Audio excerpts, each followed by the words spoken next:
Okay. 6:07, November 13th. I called the meeting to order, 7 minutes later than I like, so I apologize for keeping you all waiting. We do have a quorum. We have 4 of the board members present in person, and we have Diana online. So full board is present either in person or online. So we have the quorum. So that is point number 1 and 2. Point number 3. 5. Huh? Yeah, 5. It's 4, right? 4 are in person, 1's online. I might have said 5, but don't hold it against me. Or I said 4. Good. The point number 3, approval of minutes of the meetings from 10/11/2024, last month's meeting. There was, I think Alfredo sent through in a revised version. There was one word I want removed just on point number 13, and that was excessive. In relation to the removal of the old building material. That's just my own opinion, but any other board members you want to talk about approving those minutes?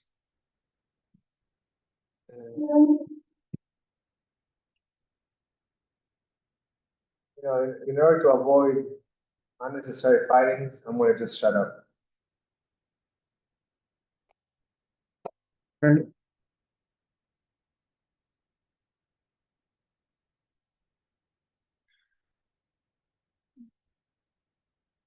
Then do you make a motion to approve them as they are? Or shut up, shut up? I mean, I do not approve them the way they are, but again, if you make the motion, then each one can vote.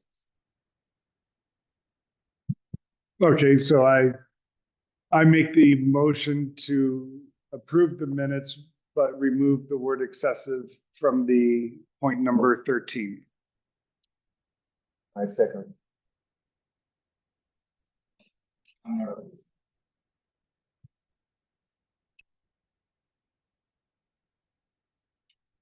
Any comments as to your motion? I don't believe that the minutes of the case that's get that. Well, if everybody is able to make a comment, I think that from the very beginning of this board association, I'm being actually being the secretary, I'm being actually doing the role, and I'm being applying, many hours to compose and to adjust what is being said and is being not saying on this board meeting. Opinion for others are being adjusted. So my opinion, and in a valid point, because it's been many emails before this meeting that has been going through, we saw the reasonable explanation, what I actually call excessive. No once, twice, because I have personal opinion. If that is going to be a condition for me to actually be quiet and be completely disabled from what my vote and my opinion is valid in all points, so then it's going to be all to you three, and it's going to be whatever you guys are saying. But for my point is valid, and we can discuss further, not only with you three, with the whole community.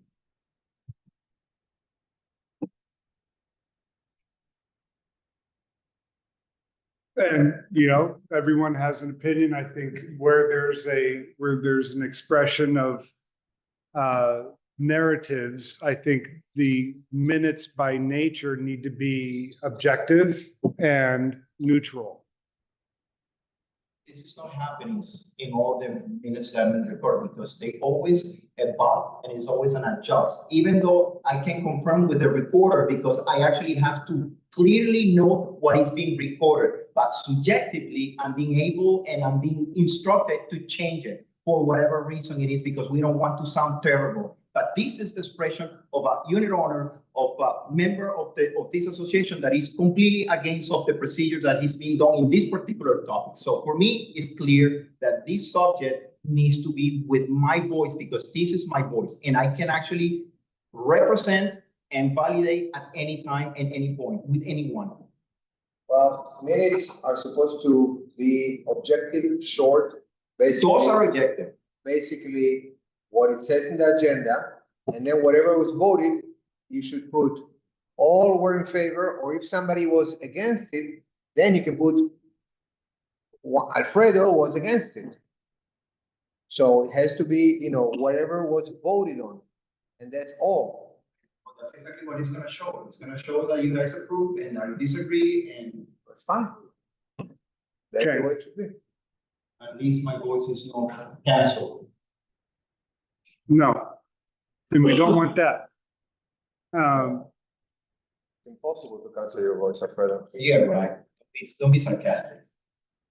So those minutes are approved, and with the removal of the word excessive. Point number 4, treasurer's report. So it's a little bit long. I'll try to read it slowly. There's a lot of work associated with this and a lot of rules for the.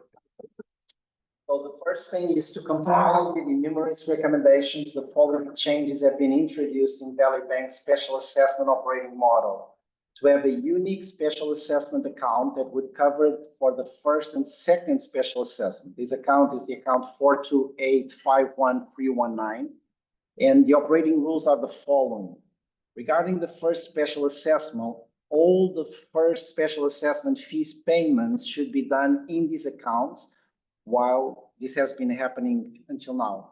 Monthly first special assessment payment should be done out of this account, which was updated in Valley, as we are doing it from we were doing it from our operating account. So right now, everything is in the special assessment.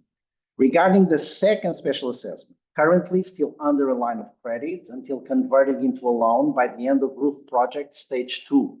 All payments to roofer regarding the second special assessment should be made from the same special assessment account, which is the 428-51319, which needed to be updated as we were doing it from our operating account. It's money, but we just for clarity and for the statements, meaning that whenever we are requesting funds to transit from the line of credit to one of our Valley accounts, these funds should go into the special assessment account and not to our operating account, which needed to be updated also in Valley as we were doing it into our operating account.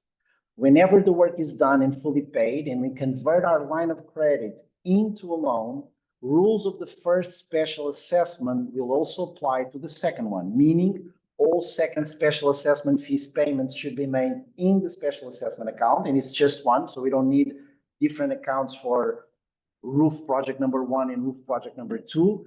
And monthly second special assessment payment should be done out of the same special assessment account. So to make a brief summary, everything that is regarding the special assessment of $1.2 million of the second one should go full the special assessment. And everything we are paying regarding the monthly payments of the first one should be also done. So we only have one account, everything concentrated on a special assessment account. Any question regarding or comment regarding the first point? This was highly communicated through a ton of emails to Valley, to enumerate, but any question or any Both comment? Valley and Enumerator on the same page now. They are 100% in the same page. By the way, when you requested the last payment for the roofer, the money already transit from the line of credit to the special assessment, and then the enumerate pays from the special assessment to the roofer. So right now, when you're going to see the report of the last month payments to the roofer, one of them was still made in the last operating model, which comes out from the operating. And the other one, you'll see a check coming out from the special assessment. By the way, once again, we are for the first time in the Leeward point for any years that you can account, so that I know we have financial statements being reported every month. You have access to all the checks that we've been passing every month. Everything is reported. And for the next treasurer, you have monthly reports. And in the beginning of the year, weekly reports with everything that is happening in this account. It's full transparency. We have all access to all of these. So yes, only one, and this is how it's going to move. Any other question? I don't know.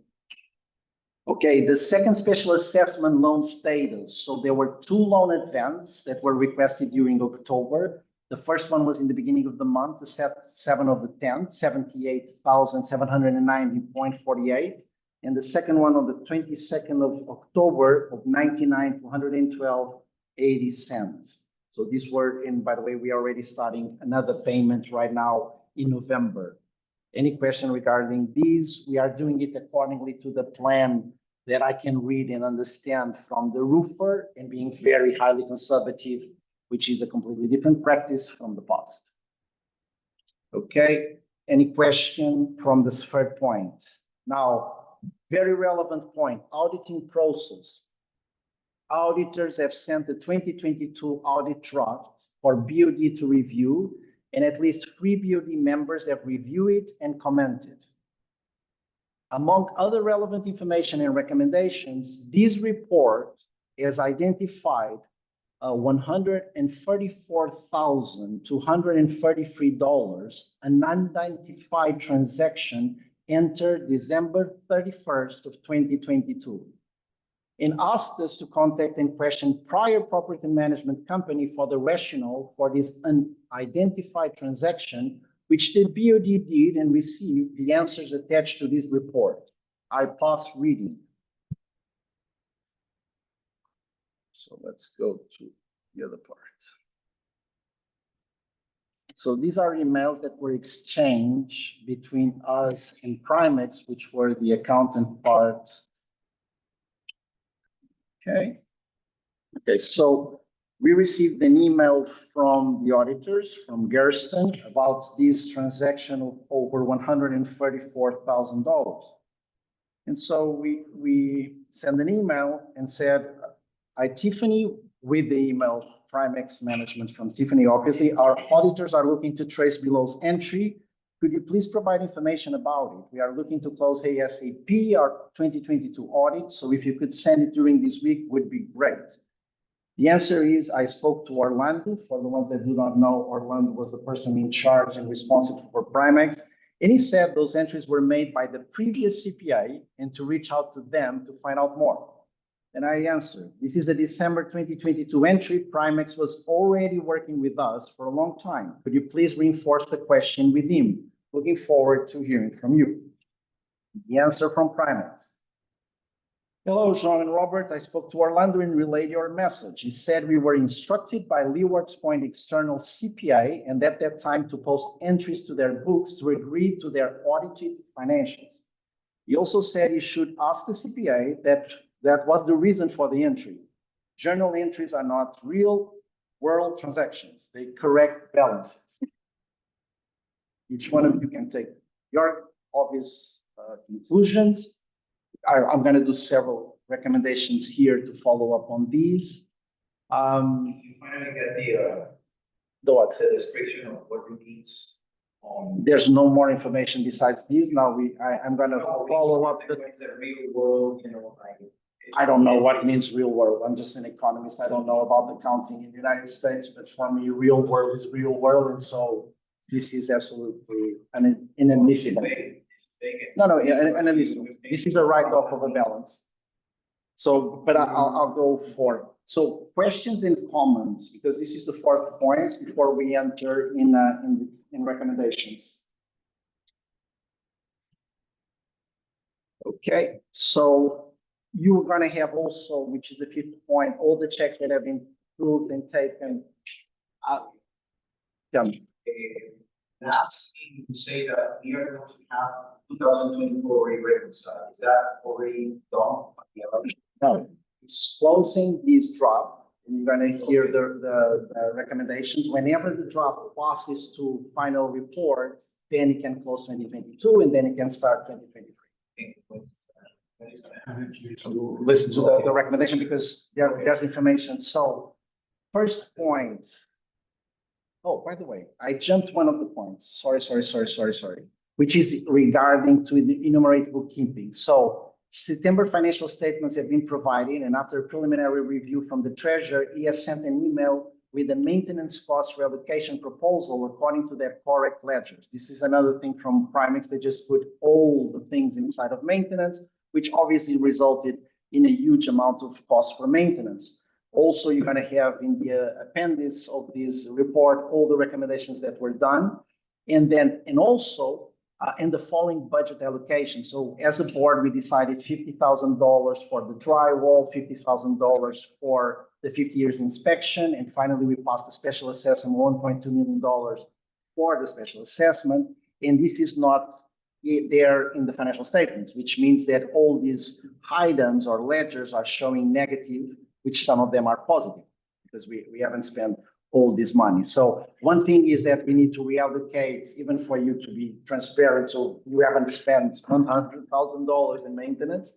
And so you're going to see all those items. There are more than 80-something thousand dollars that needs to be reallocated. 40,000 only there is Surf Pro for water mitigation exercises from November 2023. It's not even from this administration. So this has already been passed to enumerate.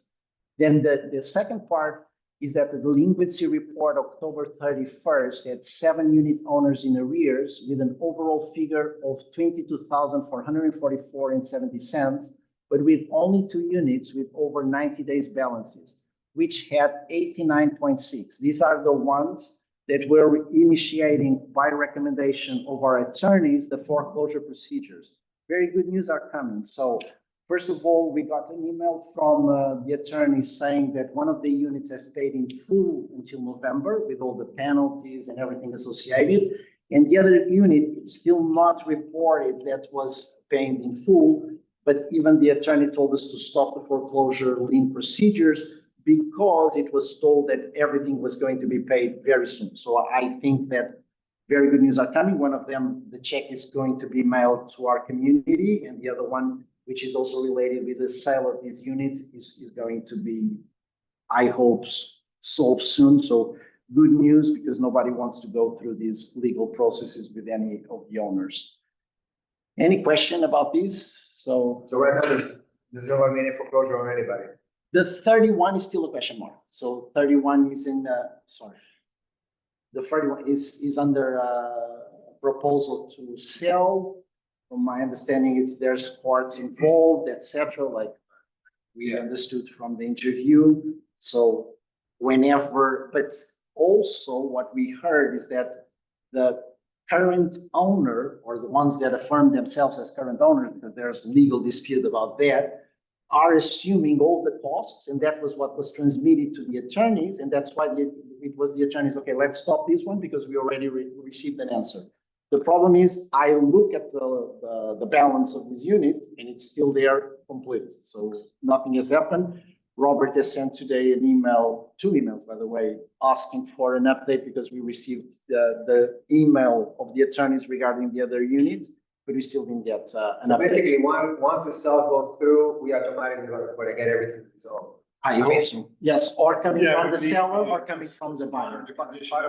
Yes, it's part of the contract. No, the unit had a mortgage before it went into all these, because I need to understand that the money that they owe for the association needs to be rescued when that transaction happens. We cannot actually, dissolve any process of foreclosure or lien, because this is the only way, the only tool that is going to guarantee if the bank is the main 100%, the main owner. But let me tell you, the attorneys told us we need to make sure that whenever the transaction goes, that part of the money goes to the association to pay, but not waiting. 100%. But let me clarify, the attorney, this Maria Pausa, told Robert to stop that procedure because she has been contacted by the owner and it was going to pay. The only thing I'm saying is that it's already past 1 week and I still don't see it reflected in the balance. What is the contract with the unit?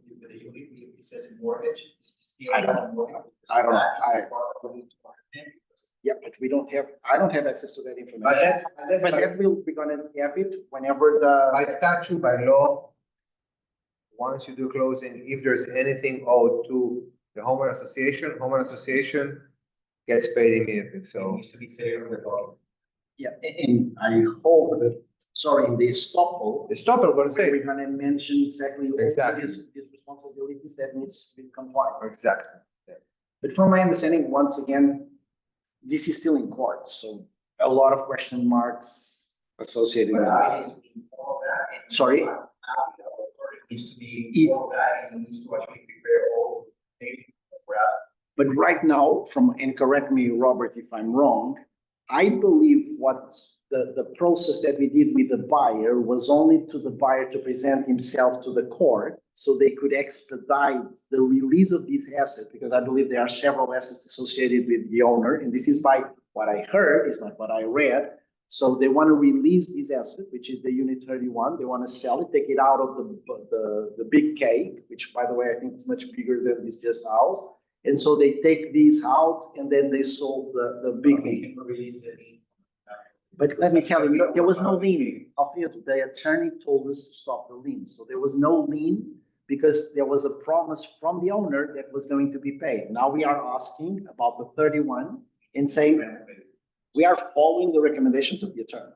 So, and so it's, sorry? I didn't see the comments of The email that the attorney sent, probably just sent to Robert, but there was an email to Robert saying, I would recommend not recommend, okay, let's stop. Robert, so this. For Maria? Yes, it must be Maria, because when I asked you about this email, and I don't know if she sent to everybody or not. So going back to the last meeting, we have approved $1,250 for one of the units, $1,250 for the other unit to advance with the lien procedures in terms of foreclosure. When we communicated this to the attorneys, a couple of days after or something like that, this lady answered to Robert and said, let's stop one of them because the owner entered in contact to pay what is in debt. The other one, the other process, from what I understood from an email I saw today, it started because they are going to refund us $1,250. The other $100,250 from this specific unit was never paid. So we followed, because she was very prescriptive. She didn't even ask us, okay, let's continue or not. What is your opinion? She said, I'm stopping this one because the owner contacted. So I'm assuming this is the normal procedure of an attorney. So whenever you go to the attorney and say, hey, I'm here, I want to pay, I assume that they stop the process because of that. But I don't remember who saw that even. Yeah. But is it clear, the process? What I'm saying is that Maria Posa sent an email to all of us on October 17th. Okay, so this is October 17th. So thank God is everybody there. And this email said, we are going to stop. And she was prescriptive. She was not asking for. We will not file a. We will not foreclosure file. at this She time. mentioned, we will not. And once again, in this case, she's our attorney. That's our turn. This is our attorney for anything that has to do with this procedure. And let's, to everybody to be very clear, we in this case, because this is very serious, if you put the foreclosure over somebody in this neighborhood, you might be having consequences even for your credit scoring, your credit availability, it's all of those things. So we are following step by step what the attorneys are telling us. And obviously we brought here the decision for $1,250 because it needed to be decided by us. But besides of that, we are completely following the rules and regulations of the attorneys. And thank God, I thought we all received it. So she sent to everyone. And it's not going to be washed away, so it's Whenever we get to the stop vote, we are the ones designing the stop vote. So at the end of the day, by that time, like Alan is saying, we have all the rights to put in the stop vote that we have there's 10,000 or something around that. Sorry? No, it's not years. I think it's below, it's like 10,000. It was like 11,000 in one and 10,000 in another. Now, the problem is because there was a lot of process, there was a lot of costs associated. So there's attorneys, so it was piling up. This couple is gonna take care of everything. Yes. So now, to discuss and decide on November 13, Leeward Park Association needs to decide on having enumerate sending a formal letter to the above mentioned remaining owners in arrears. These are small amount of arrears, but some of them, which are not the other two. Now, there's another one that now is reincident, reinforcing the need to make the payment and the penalty fees would be applied if these payments are not done until a specific date. Do we agree with this? Tell enumerate, send the letters. This has a cost. So every month we are spending a little bit of money sending these letters. And I hope we have very few people right now in arrears. And some of them is like 2 cents. So it's like it was a roundup somehow that somebody did in a check. Do we agree sending the letters to the 5 remaining ones telling, okay, you are in arrears? Yeah. Okay. So Continuing the process that we set from the beginning. Yeah. now the second one, Leeward Point Association Board needs to decide on having LP lawsuit figures filed, closed and sent. This is already the same topic of last time. We are not going to get it perfect, but we need to move. So we have an Excel, we have inputted a ton of numbers. We might need also to input new numbers, etc. But we need to have an ETA and we need to send to our attorneys and we need to start thinking about a lawsuit over absolute control. Yes, and so part of that would be how that I was able to get out right before this meeting to the owners 2 and 3, if they had immediate water remediation payments. And we're gonna include that. And then- Yes, because that's association's responsibility and those owners have paid something. That needs to be included in that. Once we get a good sense of that, then I recommend after that, that's the cutoff. Where are we at, Wednesday?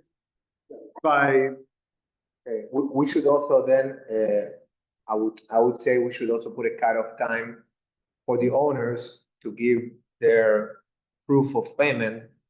Because if somebody comes 6 months later, you know, it's gonna be too late for us to maybe add it, so.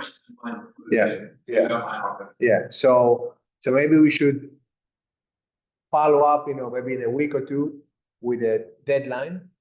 And I don't know, are you heading the collection of the information for that?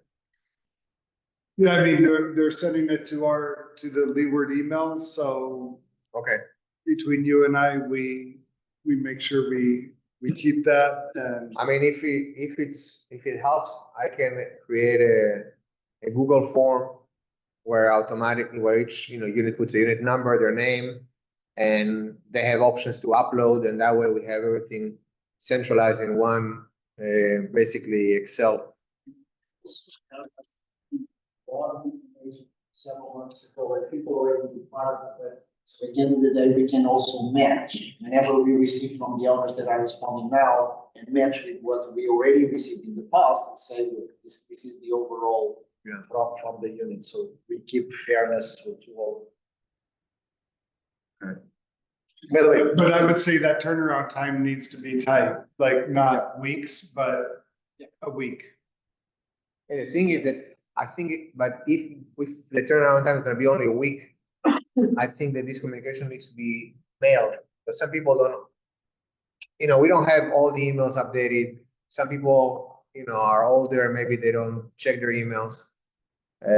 So I think that we need to either send a letter or hand deliver a letter with that, you know, so it's physical. or you can also put it in the channel or Telegram and the. I know, but not everybody are on that, so I'm saying, you know, let's give everybody a fair chance and to submit, and we put a date, and that's it. So the next point has to do, so this one, we are gonna wait for these numbers, we're gonna send perfect. Leeward Point Association needs to decide on revising the cover letter from draft auditing report and providing documentation that is still possible to maintain and afterwards setting a meeting with the auditor. So what I'm talking about is that they put a cover letter. Some of this information we do have. And so what I ask everybody, read this cover letter. And what I'm gonna do is that I'm gonna start to circulate, especially you because you've been involved in the 2022. So, and I believe rules. No. So we need to see what can we still provide even before closing the draft. Obviously, the draft is already very intense, so, but we still need to understand from all this information they requested, what is the information we can provide.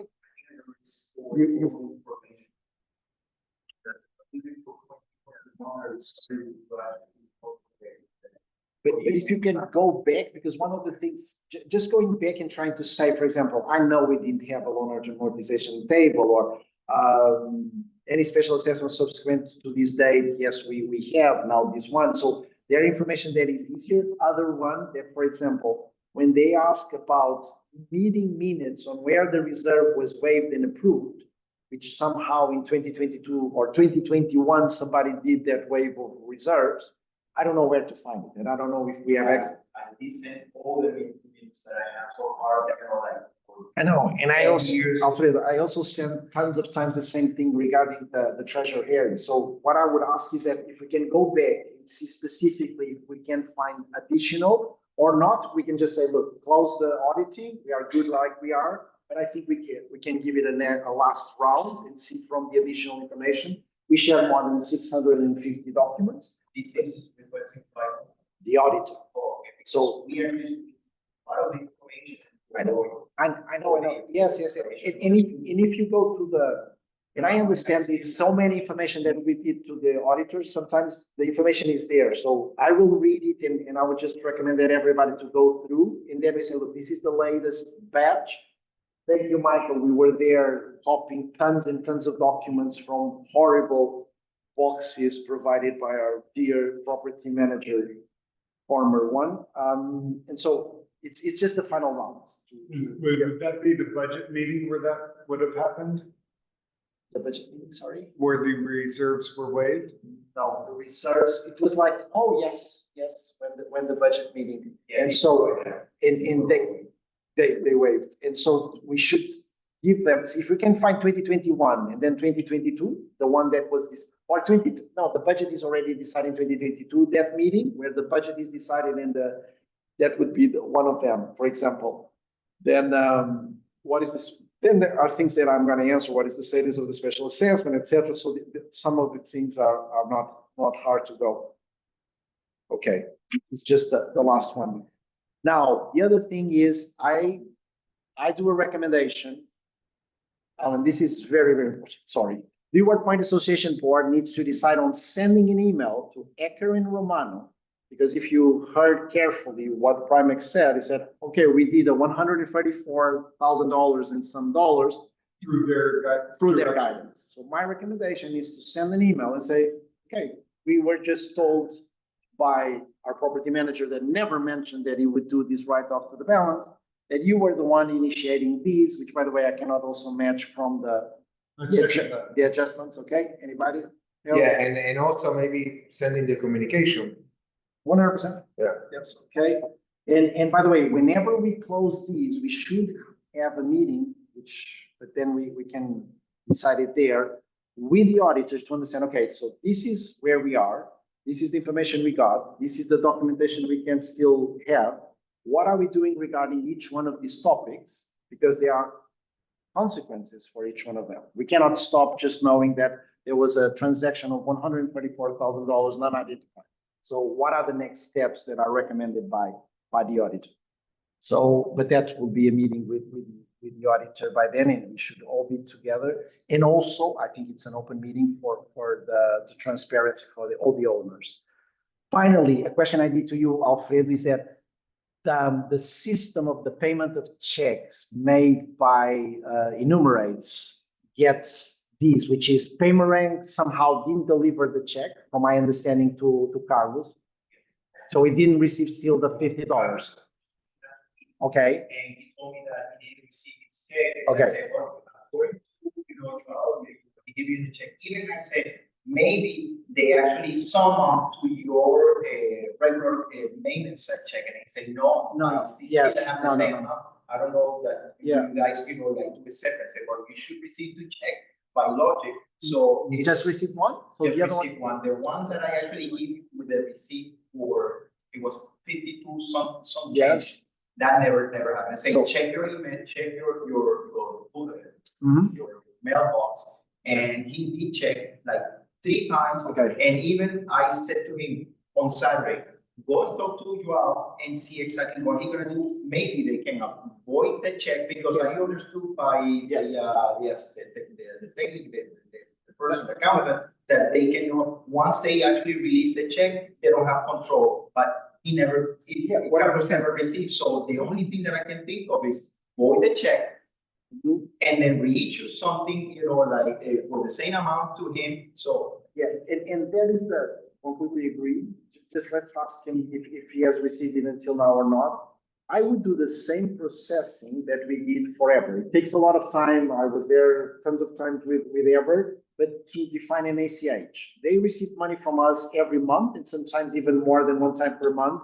So if he agrees, we would establish with him also an ACH and he receives the money directly in his account. I believe so. I Okay. actually have the message, Okay. everybody did the same thing. So, and everybody- He's saying, "See the check." I was back and forth with him and I said, well, let's talk with you out and see exactly what happened. I actually sent an email Okay. and then last Saturday I say, talk to him and see, if we can actually. So we are all comfortable to also establish ACH. For the check Yeah. and reissue one. I don't know his personal situation, but if he's up for ACH, that's the best. And that $50, if it's still not received by now, it would be the first one, we avoid the other one. Unfortunately, in Valley Bank, a lot of banks don't charge us to put a stop, a check. They will charge us to put a stop on this check, and it's $30. How long it's been? How long ago was the check sent? It's like 4 weeks. Okay, 4 weeks, probably not 4 weeks, but it's even for payment, it's too long. I'm still gonna check if the $50 are included or not in the check he has received. Are you sorry? Okay, so that is the problem, is that if we put a stop, it's expensive in Valley and the check is $50. We can assume the risk that the check is completely lost and we just pass, and whenever he receives the check, we hope that he doesn't put it again. And we know Carlos, so I would not put this check on Valley. That would be my recommendation. No, but I would not put, because not to assume a cost that is almost the value of the check. So why are we going to put right. $20 or $30 to stop a check of 50? What we can tell Carlos is, if tomorrow the check arrives, then you don't deposit. And we control, obviously, if he deposits or not. Definitely the control we're gonna have. Yes, but if he's gonna receive two, if he deposits, nobody can put him in jail. So at the end of the day, he's done legally what he can. So we need to ask him. Yeah, I know. No, yeah, 100%. So let's not put the stop. We just emit a new check. We just confirm with him if he got it meanwhile, and we try to do ACH from now on. Okay? Okay, perfect. And if he gets the check, he's gonna give it to us and we. Yes.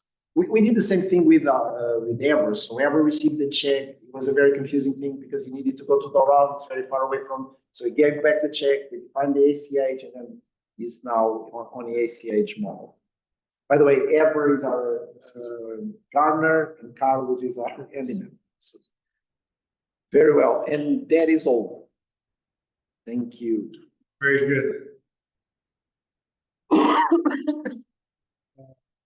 That was point number 4, treasurer's report. Point number 5, first notice of annual meeting mailed to the members.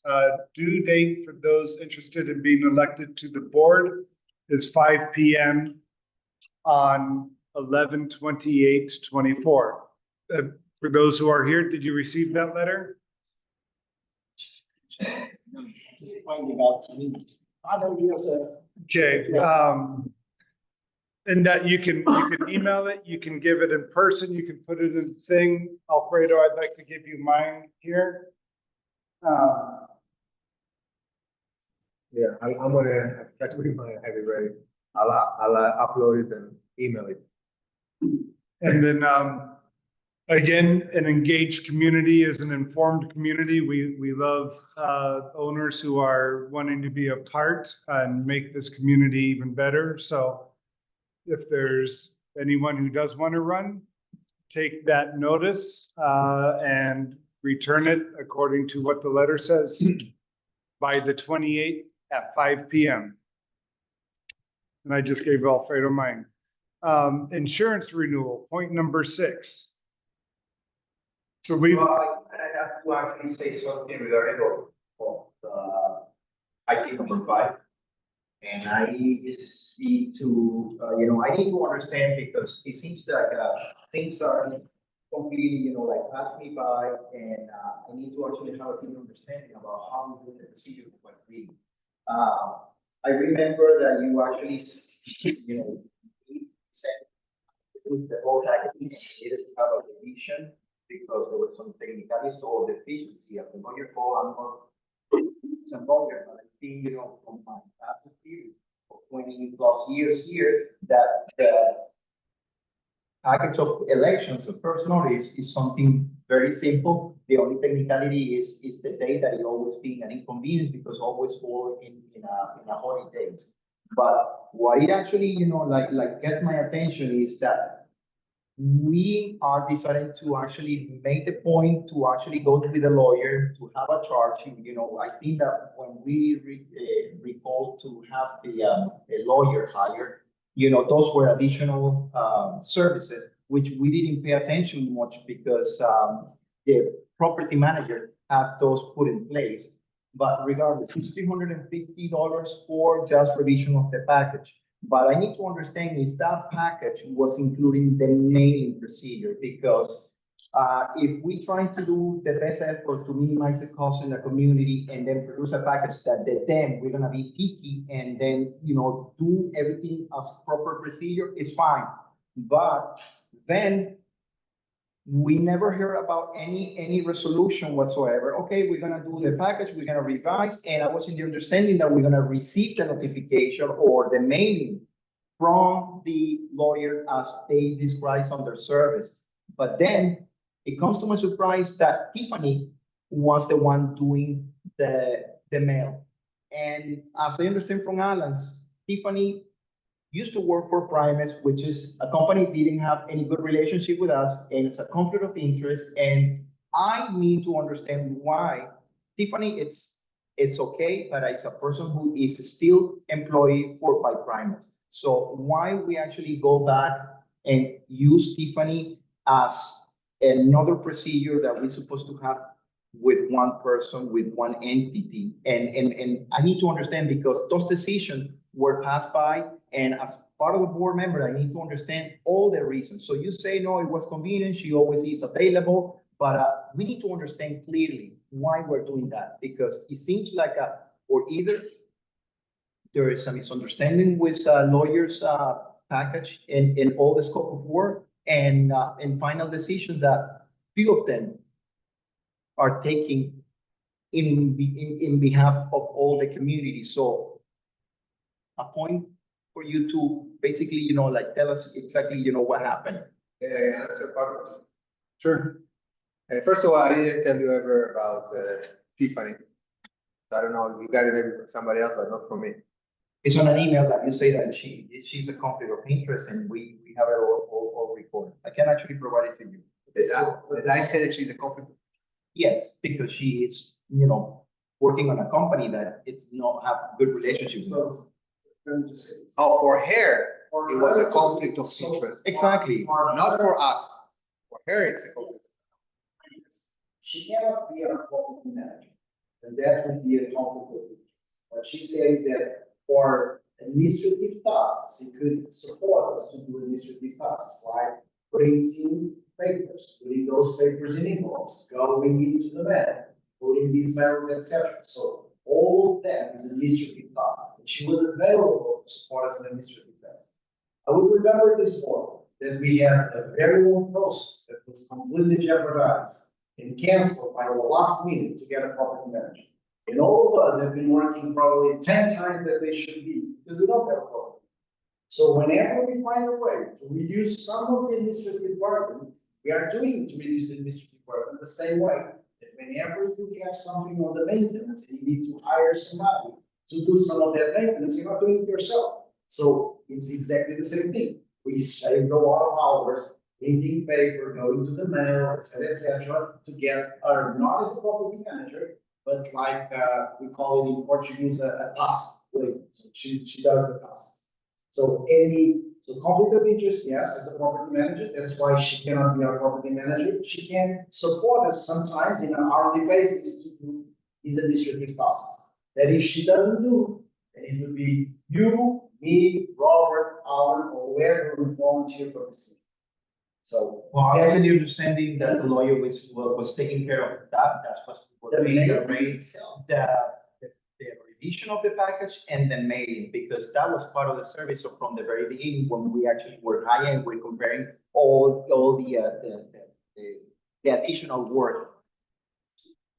Because for me was a surprise to have these procedures working that way, even though you also have an explanation right now that, you know, she's being using for this administrative task. For me, The question which gave us probably 3 or 4 times along this year. We have all the information, we have all the emails, we have everything that we paid to Tiffany during this year. We've been part of all that information. All. And all those checks are reported monthly. And we are talking about probably hundreds of dollars, not more than that. So Plus, we said why do we have to $1,500 a do month. double cost? Why do we have to actually have a double cost, paying the lawyer and then pay people? There's no because doubt. you're raising the thought that the attorney should mail themselves. I did not know that they assumed that they were going to mail them. I don't know if anybody, that's why I'm asking you. And we were exchanging, or Robert was exchanging emails with the attorneys. Why didn't you say, oh, but they wanted But to that's, advance? but that's exactly what I sent on my last email to Robert, addressing the lawyer and addressing the procedure, because we were just about having passed the deadline. Well, I actually did it a week ago, and I did it with anticipation. So nothing here, it's out of time, because I actually been proposing and actually been producing this documentation way long before we actually decided to go with a lawyer. So it's expenditure that I actually, I'm not feeling comfortable, because, you know, I need to understand whether, you know, it was not part of the package of what the lawyer was, you know, like giving us, and then we need to actually outsource Tiffany again to do this administrative part. So for me, it's a confusion that is not clarified, even though I do my best to basically say everything clearly. Okay, the lawyer is gonna take with the mail, right? So it's a silence, and then happens. And then the answer is short and brief and say, well, we use Tiffany, surprise.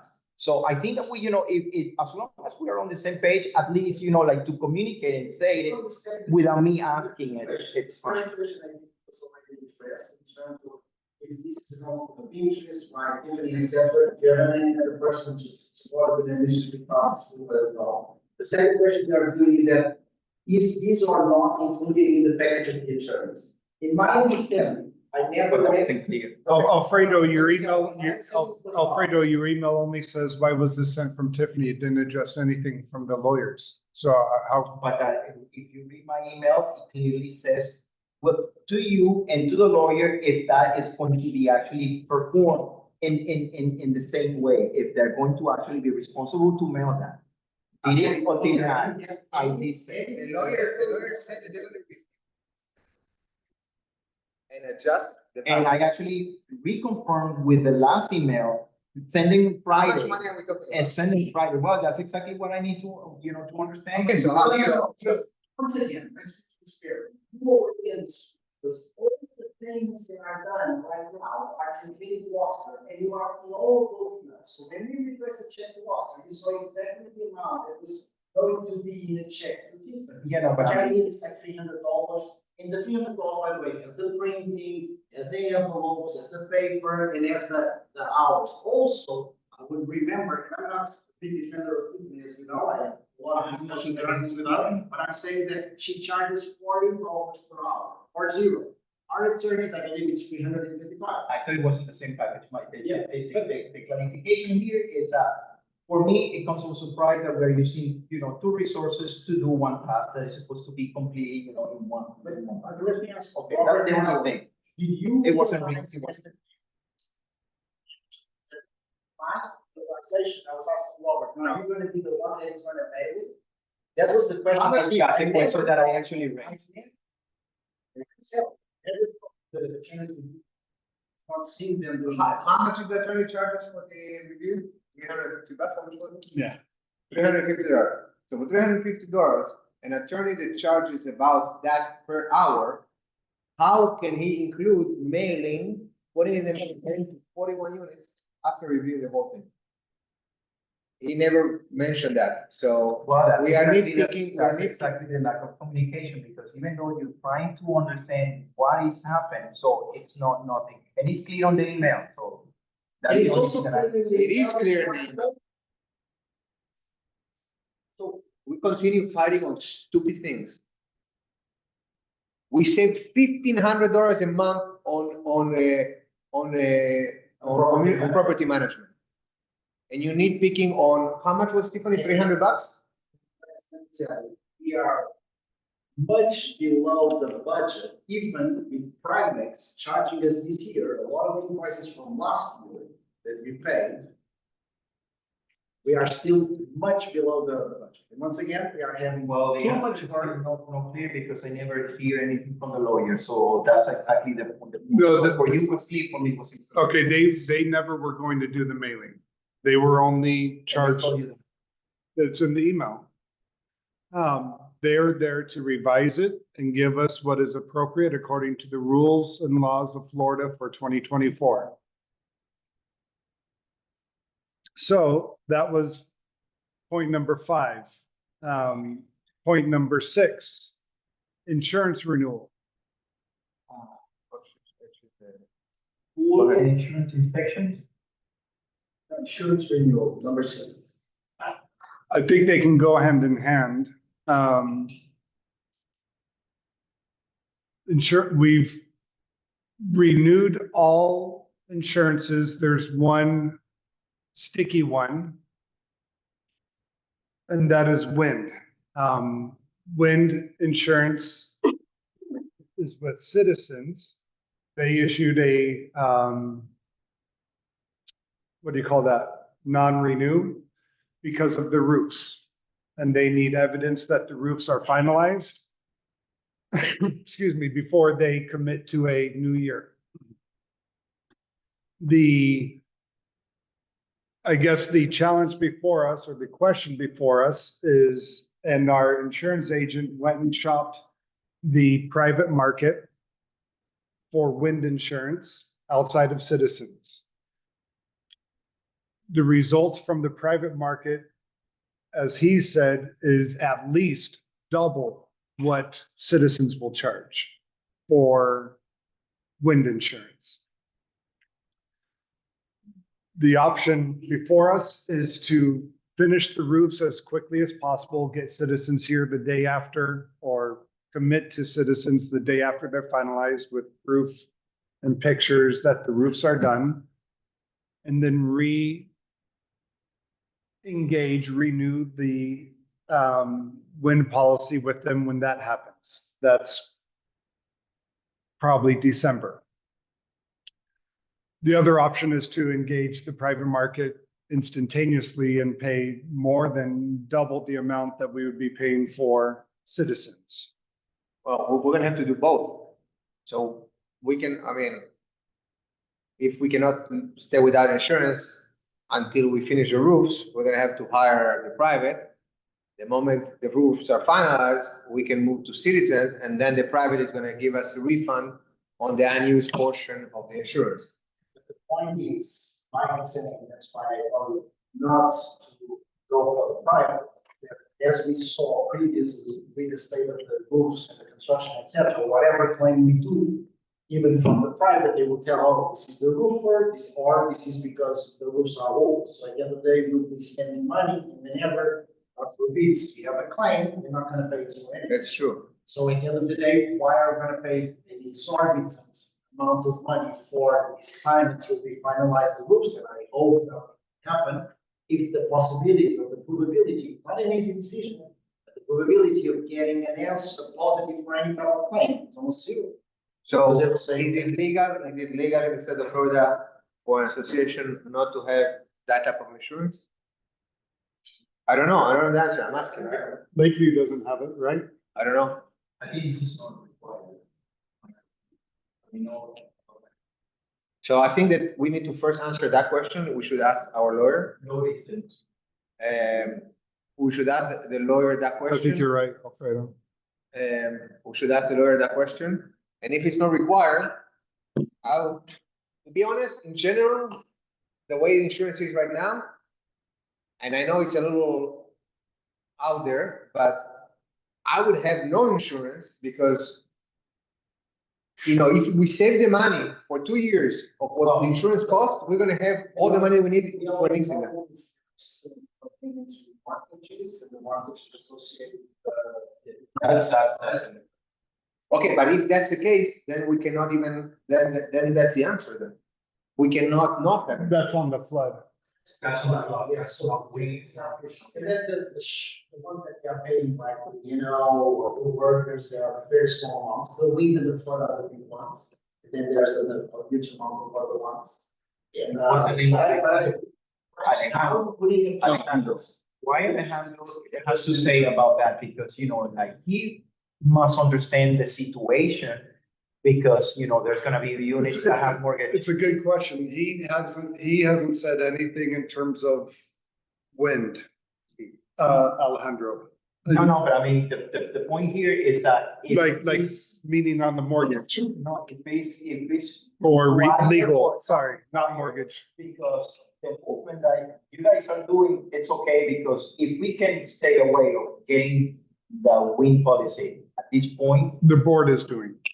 okay, so that probably will save us, you know, a lot of money, and then we can, you know, reconnect once the whole, you know, the whole roof is done. But if it's actually have consequence on unit owners, I actually have a mortgage, and the only thing that is required for me now is flood, but I don't know if there are any other insurance that have that as a requirement. So that needs to be actually resolved by Alejandro, by the insurance broker or insurance agent, and then tell us exactly if it's required or not, and then we have to take the decision from that. But from the emails and the exchange until now, I realized, oh, we need to check the return. But from this exchange, you always open the door, like, and now, very important. If he's telling us this, we have by right, that our agents will all that we do the insurance when we have to. He puts it very clear way out because this is gonna be wildly expensive. You're talking about the double, I think the value I saw was the triple, but so we. He gave us a comparison, but I didn't see that was something that he proposed us to do, because he didn't understand that it's mortgage. In my understanding of reading the email, it said, this is so expensive that, guys, take the consideration even before jumping into a possible solution. And then we change emails, everybody, we say. All right, so let's just get clarification on that, but I think that we can maybe put it to a vote contingent to what's legal or not. So if it's okay not to have that insurance, let's vote right now, if we're okay with that we're gonna have for a period of time until the roofs are done, we're not gonna have that insurance. Because as you mentioned, if we do have insurance, we have a claim, they're gonna say, well, yeah, the roofs are being. Historical data. Can I be recognized when you get a chance, Robert, if you open up to the public? Yeah, Who's that one? it's Mark. Please do your own research, but Florida law requires condominium associations to carry windstorm. If I that's, just is sent that, in the text by the law, for the law. we just sent you the text. Florida law. Okay, But if you do find, if your attorney advises you that you do not, I would, at least for me as a personal homeowner, I want to put on record that I want to be notified that we are not insured for a period of time if your attorney says that we don't need it. But Florida law requires it based on the research I'm doing. Even though So- the lenders may not require it, even though the mortgage Yeah. companies may not. require Lenders it. may not require it, but Florida law requires it. And also, if you read our declaration documents, it requires those levels of insurance. But, you know, get your attorney's opinion. If he says no, please notify homeowners that they're uninsured for a period of time. all right, so we're gonna have to check it with the lawyer to be on the. I Yeah. would not advise voting on it because you're putting yourself in a situation Liability. until your attorney advises you, because it's the Florida law. I would, Okay. Sounds good. Yeah.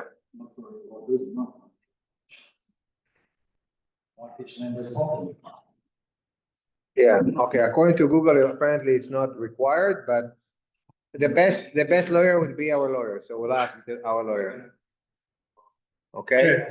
We'll find out and then we'll do a So- communication through the board. Okay. We got many more topics, so let's keep going. Pool and insurance inspections. Last Monday, November 11, we have an inspection from the insurance regarding the basically one of the property, one of the coverage of the policy property, that covers property. And the inspector checked all the residential buildings and the clubhouse. The main point of check were utilities, common areas, and the roof. So check everything from the electrical rooms, the fire alarm, the pool, the pump rooms, ADA, handicapped bathroom, check landscape, like check all the sidewalks, everything for the property liability. So I know, yeah, that was one. The new one that we just hired. Yes, well, it comes to a surprise to me because I received a call last week from one of the third party of insurance because they actually are the inspector for the coverage. So we have, I believe, 4 coverage: property liability, general liability, flood. Okay, for every coverage, there is an inspector coming. So you actually have One an today. inspection, or I don't know exactly what was about. It was liability, general liability. So anyway, we have third-party companies that are coming through this week to check on all the insurance coverage to make sure that everything is okay. So I already went with the insurance liability, the property, and so far everything is okay. I given the previous report when we actually have to adjust, like railing, the trees and all that. So she was all okay. So she was happy, and he basically gave us, like a thumbs up that everything it's okay. Minor notes might be happening once she gave us a report, I believe by the end of this week. Last Friday, November 8th, we have an announced inspection of the pool by the Miami-Dade County Health Department. As you all can see on the inspection report, all the items were satisfactory, except we didn't have the certification of the pool maintenance personnel on site. I was able to get the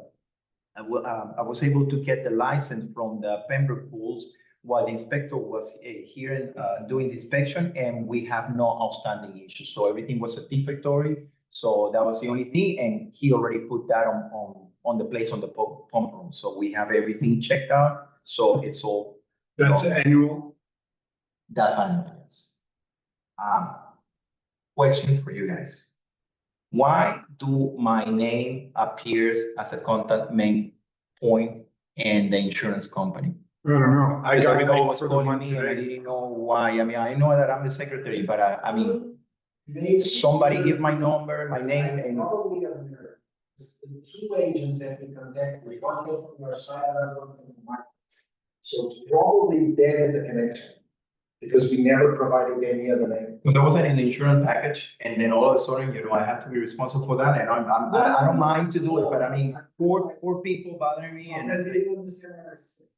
Those 2 agents that we followed, and there were small agents coming from Allen, came from your recommendation. So this company came recommended by you or Mike, and the other one also. So we followed these 2. One of them lost herself in the pot. So we repeated that, can you give? No, there's no. So, which is very usual in Florida, people don't want to work. And this one was the one that went to finalize the process. So maybe in their mind, they still have your contact. It's the only reason I can see.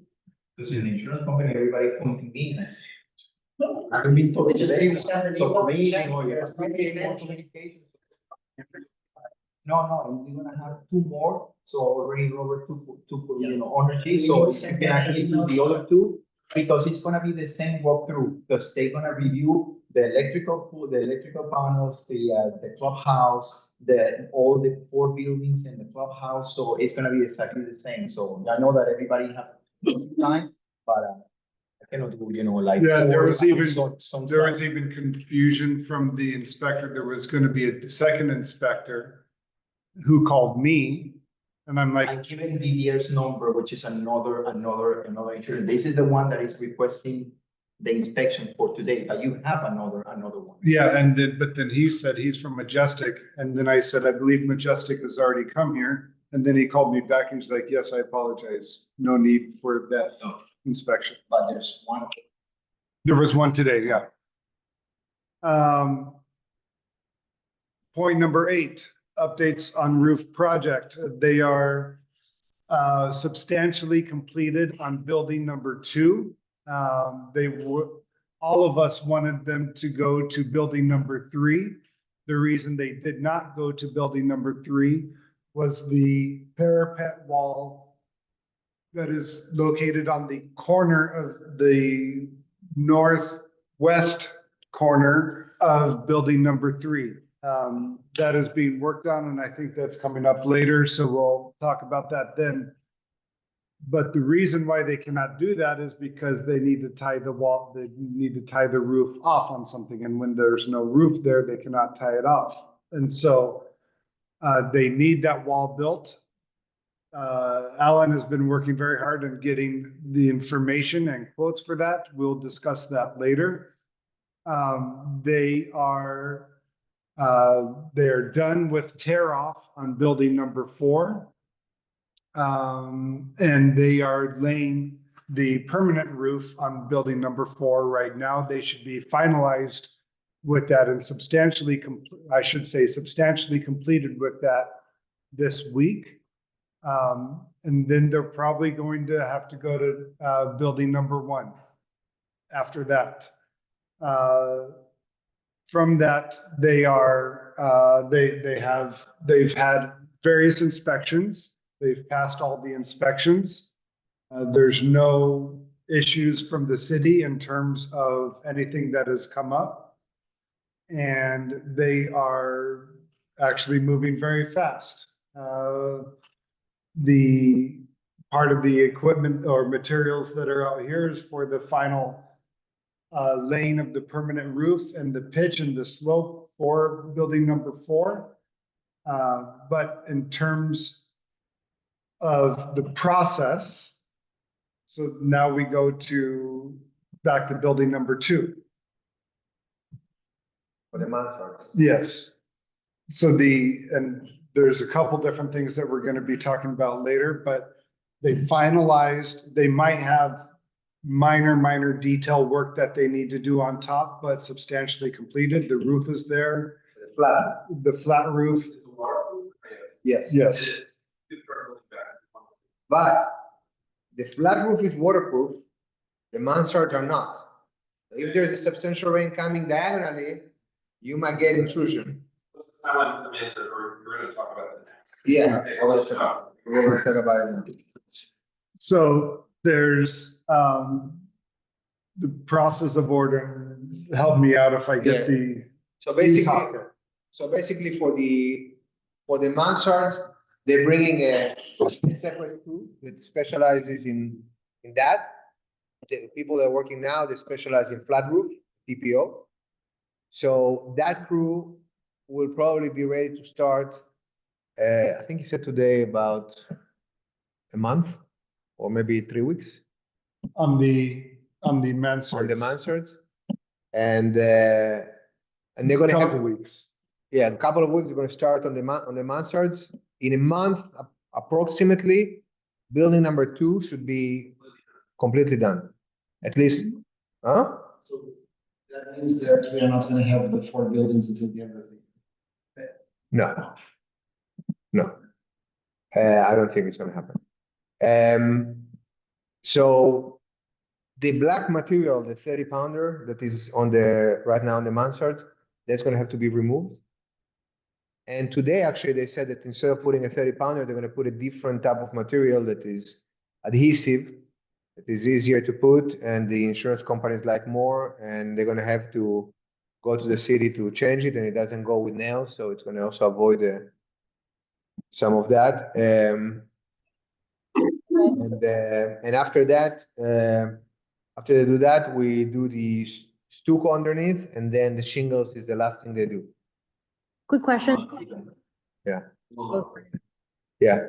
Can't hear the room very well, so sorry if I'm interrupting someone in the room. I'm just wondering sounds like we're talking about mansard covering, understood that. Are we also doing mansard structure itself, as in, is it structurally sound and stable? I assume there's permitting and inspections for those, so that. You mean the trusses and things like that? Correct, yes. Yeah, they will look at those and That's part of the inspection. verify. Yeah. But actually, that was already done. That's my That was question. already- Is there another shot at taking a look to confirm that the structure of those trusses is, I don't know what you want to call it, structurally sound enough or has passed all the appropriate inspections and reviews? We can ask the roofer, but as far as we know, they already passed the inspection, the mansards. Understood, yes. I've the always city- touch base with the roofer, based on some discussions I had with some of the foremen, et cetera. There's some question marks of whether or not they were as structurally sound as they would like or they're accustomed to, and maybe it's a different design or whatever, that's fine. I just want to make sure that whatever we're putting on there is, we're not just putting something on top of garbage, right? If it's not great. Okay, I mean, we go according to what the city is the one that decides all that. I mean, we can ask the city again, but An engineer, right? Like the engineer was supposed to have designed those trusses appropriately, and I it don't. was signed and sealed by two engineers, by the trust company and by the previous engineer we had. Including Which install. by the way, that's the reason we do not have a parapet wall on top of unit 29, because the Right. previous engineer decided that parapet wall was not stable enough and was hollow, and for that reason it was removed. Right. I just want to Now do we- that one final check to make sure that we're in a good place. Whoever that needs to be done with, right? Just if we feel like we've got all the paperwork for building 2 and our focus should be on building 3's trusses and then Yeah. moving on to the mansards, fantastic. But I just want to triple check that that's in a good place. What I would do is see if they approved it. If they approved it and signed and sealed it and everybody signed and sealed it, I'm not sure it would be the smarter thing to go to the city and say, are you sure? Are you really 100% sure that it's Yeah. structurally sound? Understood. I guess maybe just we can run it by the roofer even, for example, right? He has to cap it at the end. Like, is this, does it look like it's something that it just is They never, we walked the perimeter many times with them, and they never ever mentioned anything about that. right. So, Yeah, I hope this is an irrelevant comment and it won't be applicable. Move on, but I'm just want to make sure we cover our bases. okay, thank you. So, And then they'll design the scuppers and downspouts that will be specifically made, machine cut for each of the areas, the going down. Color of the shingles, the same color or no? it's very similar. We actually have a sample of the shingles right here. Yeah. Question, did we find out if there is The color is right, the style of shingle is wrong. So if you have exact choices, they are not there, so we need to put also in the Excel. the But not like black or white. That's exactly what- Oh, exactly. No, but we need to put. And this is. Among others. Exactly. Cause I don't, yeah. You guys did it on site? So. Whether that was that day that they were up in the roof, and remember when they collected all their stuff? So you can this. Okay, so if we need to start ordering them. What? Which part? Robert was saying that the trusses, they stole the trusses, so we don't have. We don't have the corner truss or what's missing for that parapet wall. They took it, or it's not on the roof. But that should be added to the lawsuit. Okay, the second one is, we need to start that process. Yeah, this is our next point. Okay. Are we done with that point? Update on the roof project. Anybody Hold has a on real quick. question? Any questions, just for you, timing wise? No, that's good. Let's wait for the final approval from you guys, right, before we start. Yeah. And you talked about the reimbursement for the drywall. stuff, right? And When that's, when are we gonna start doing that, I guess, is my only question. Well, it was decided previously that we're gonna start reimbursing for the drywalls once the roofer tells us this is 100% leak-proof, secure, and we have the warranty, because again, like I mentioned, there are some holes in the mansards. So even if the flat roof is fine, if the rain goes from the side, it might. We're protected too by the contract with the roofer, though, right? That if anything happens, in the meantime, we'd be protected, right? But I'm saying we gotta wait till the final approval for everybody to rebuild, correct? Or no? We need to. depends on how you define that. They are not liable for how the mansards are now. No, I understand that. Okay. We're taking the new contract that we're protected during the whole lifespan of the working on the roof, correct? Meaning So like if there's an intrusion now from the flat roof, yeah. Yes. yes, then But if they're my liable. mistake is for early though, so I just need to wait till they give the final approval, then I can start rebuilding, correct? Yeah, basically, when they tell us, when they give us the okay, this is sealed. But that would be building by building, so the building. And your building would be first. Yeah. Yeah, your building is gonna be first. Your building is definitely gonna be first. Okay, all right.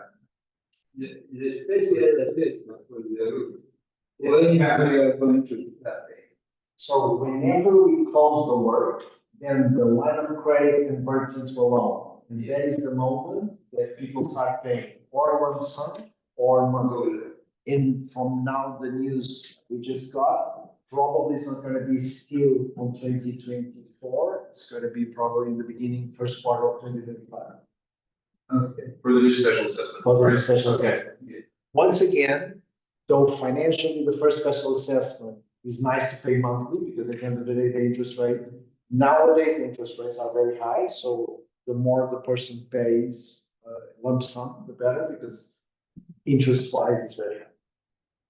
On the second one. The second one. Recommend paying off the second one, not the Oh, first one. Yeah, well, I mean, Once we get to that stage, right?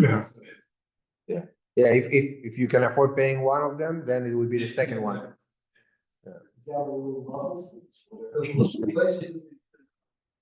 Excuse me?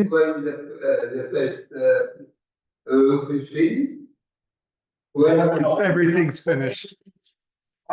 Yeah. Taking money from the line of credit. And so only by the end, say, look, now it's the line of credit converts to allow, it'll be, More or less. Yeah, Okay. give or take, I think. Okay, so that's the update on the roof project, number 9. And that would be, yeah. That period.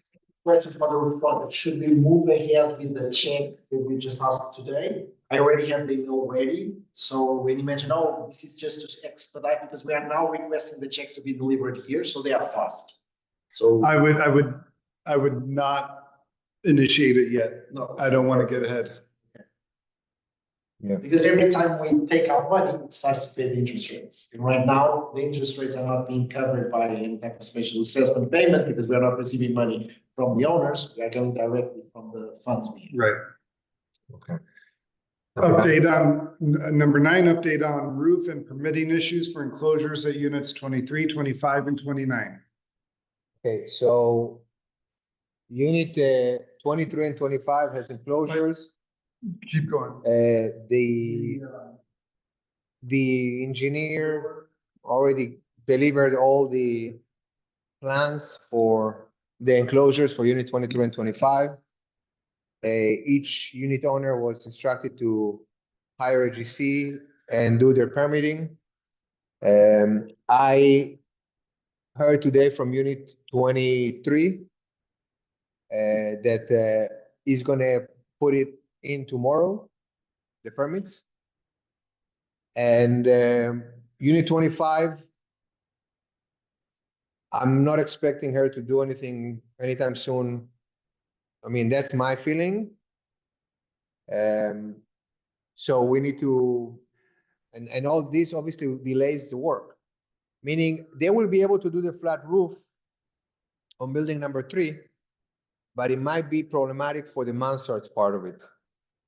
That's the situation. So we are working on contingency plans for the roofer to be able to, if they did not finish the enclosures, for the roofers to be able to go all the way to the enclosure with the mansards, and then the unit owner, anyways, they build a new roof basically, which is a trusses according to the new design, and either the roofer is going to have to come back and seal the connection, or the same GC will have to put our same shingles on top of it. So that's still to be determined. There are some technicalities that nobody is still aware of because they still didn't even start demolishing it. So that's part of the. What about the 23 and 25 permitting process? That involves also construction, or is just an administrative process? They're gonna have to demolish everything and rebuild a whole new enclosure. This now is on their side. Which, Do we have a timeline after that we take over? So I propose that we have, because if not, like you mentioned on your feelings towards the 25, we might have a problem if we just stay there marinating for the next months, and we're not gonna have a solution. Trying to explain, we need to take over in terms of. you are in the middle. We have to isolate properly. Yeah, Otherwise, what are you going to have to make? yeah. Greece is nice this time of year. Well, you have So honestly, this is something that might need to be discussed with the lawyer, because we should give them a timeline. It cannot be open-ended. Yeah, to be honest, Unit 23, up until now, he was proactive, he moved forward, he said, yeah, I'm gonna demolish, I'm gonna build, I'm doing it myself, blah, blah, blah, all good. And he's going to, so, I mean, there's nothing I can say. The other unit, I'm not expecting anything right now. Regarding Unit 29, because we have this budget on the 20. Okay, so regarding Unit 29, we're gonna, okay, so here's the situation. So let's separate between so Unit 29, on the top of them, the wall is missing. That's a parapet wall. That's the reason why they cannot start the flat roof on building number 3, okay? So, and because we don't have the parapet wall, also we don't have the mansard there, because the mansard is attached to the parapet wall. Okay. So the part that is the responsibility of Unit 29 is really the parapet wall, not the mansard, but the parapet wall, the rebuild of that. So we got some quotes. The quotes are to do both things at once, to do the parapet wall and with the trusses and all that.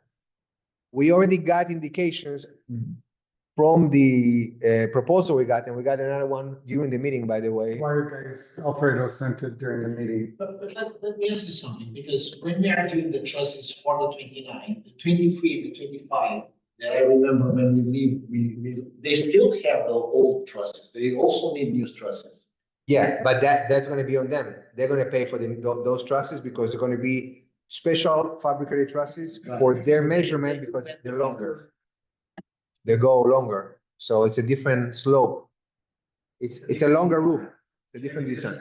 It's a different design, so they pay. My question here is that I'm completely understanding the process, but I think that when we started from the very beginning, we have this scope of work set here, and we still not clear about why we are trying to get everything together and jeopardize the process and actually getting into something that we already discussed, and I thought it was going to be, like the steps and the phases that we create from that one. Since everything changed, now we are moving along as Robert says, but I still don't have the real input of why we're doing all this, like this rush, when we know that the legalization of the enclosure will take a while. It will take not a few months, it will take a while in order to have. Okay, well, no, that we actually agree that we need to actually get all this framing, like completely work in order for us to close the roofs and to get the permit. But we are now mixing everything that we actually call phases, and we are trying to, work together at the same time and disregard many steps. First of all, I say clearly from the very beginning, we need to have a legal ground, a legal tool that tell us exactly, because we started from the beginning of, oh no, well, we're gonna pay for all these instruments with all, we're gonna pay for the architect, the engineer, the drawings, and then if the owner doesn't want to, we're gonna put a lien. I think that technicality, I needed to have it, in clear in a paper where our lawyer said, what are the steps that we're gonna follow with the unit owner? We have three answers for you. You already goes three different. Okay, well, sorry if I actually have to go, in different time, because from the very beginning, we follow procedures that we're gonna do everything in phases. Then, So can we? Sure, yeah. My understanding, and I don't understand anything from roofs, so from what I understand from what I'm saying, you cannot build the roof on building 2 because it misses a wall. So the unit 2, the unit 3, building 3. So you miss the wall. So that's why we need to skip building 3 because there's wall. And that's why we are rushing to get the wall so we can do the roof. when I spoke with the contractor, I told him that the building is long, it's 8-9 units, and you can start from the far end because they don't have any problem. And when you reach that corner, same procedure, because they actually go day by day. So you stop and then you can jump, but at least building 3, it's waterproof, at least the majority. So they gave me, this is our choice, and we already make that decision. Fine. No, You have your way. Can I answer that? Sorry. Made a proposal. Let's be very efficient. In fact, they made a proposal, and there was a decision taken in WhatsApp, emails, etc., where everybody was there. You said, look, it looks, instead of stopping in the middle of the building, let's jump to the other But one. it's only one unit, it's at the corner. But sorry, can I answer that? But that's not the answer. I went deep into that and argued with the roofer about that. But a point that Alfredo just raised, why we don't start building number 3 and we stop before unit 29. And the clear answer from him was that we don't know how long it's going to take until that parapet wall is built. And the temporary roof is temporary, which brings, and it's much thinner than the current roof we have right now. And that creates much more ponding if there's rain, and the rain doesn't go through the scuppers because through the drainage because it's lower. And at the end, it's going to start, if it's for a long time, it's going to start leaking. And I said, okay, so why don't you do the temporary roof and the TPO on top of it? So at least most of the roof is done.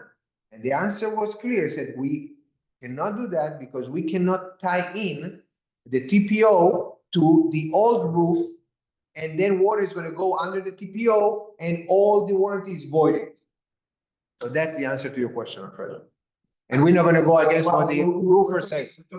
We were talking about timelines, and I think this is going to be within the scope for the timeline, which is 6 months. So that probably Why 6 months? do so much because Why 6 months? Because the roofer say and promise that the job is going to be done within 6 months. So by the end of February, we're going to basically have everything completed as they promised. So this is a matter of few months, and this can be, like fix it right away. It's not going to be, something that we're going to have to wait so long, and it's going to actually jeopardize the construction. My point here is we're paying for the drawings, we're paying for the all the permitting and legalization. And my question here, it's like, okay, all the unit owners, like have the proof of the payment for what we are going to do, and the legal letter as the previous board sent before with Baker that you show us as a mean of defense. Well, yes, just in case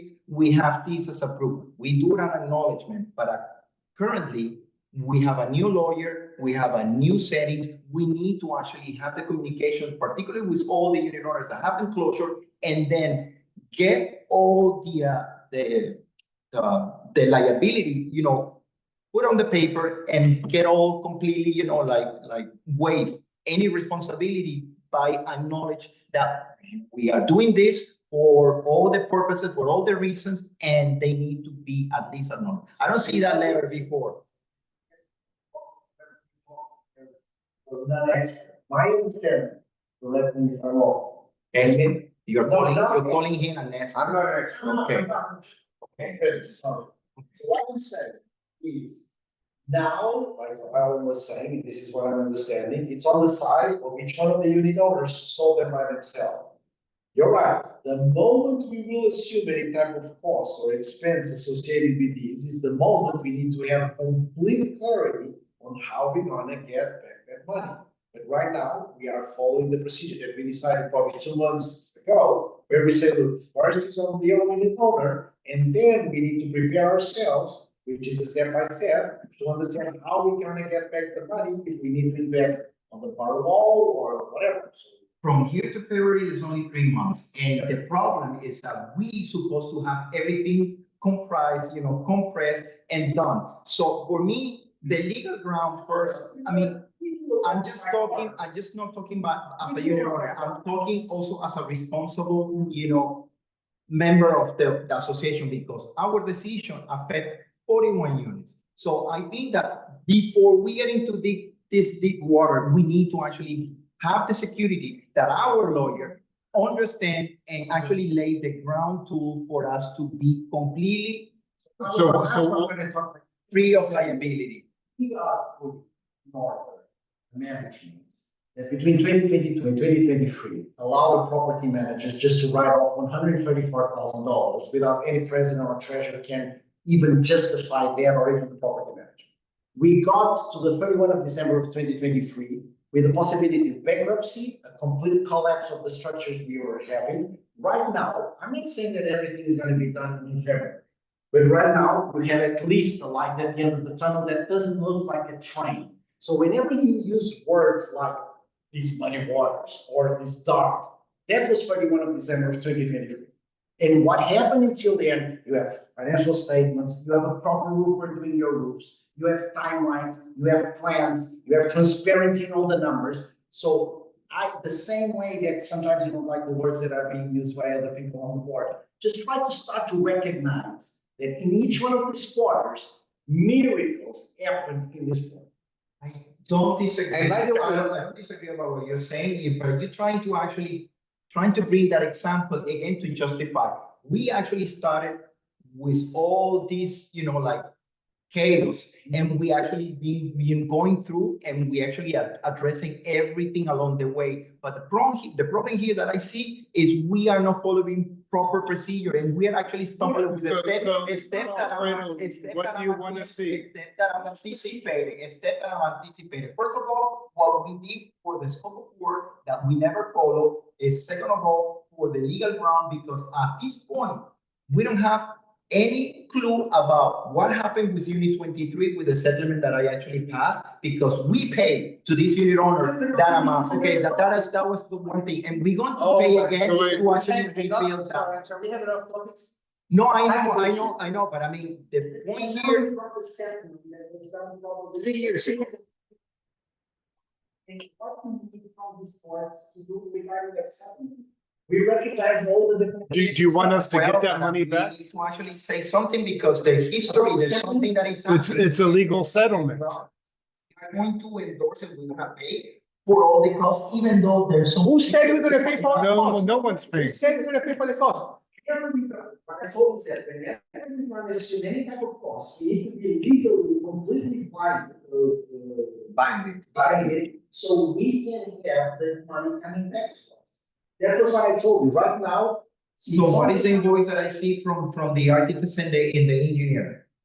Okay, can I finish Sure, maybe yes, the yeah, report that I go ahead started? and explain it, because for me, that doesn't add.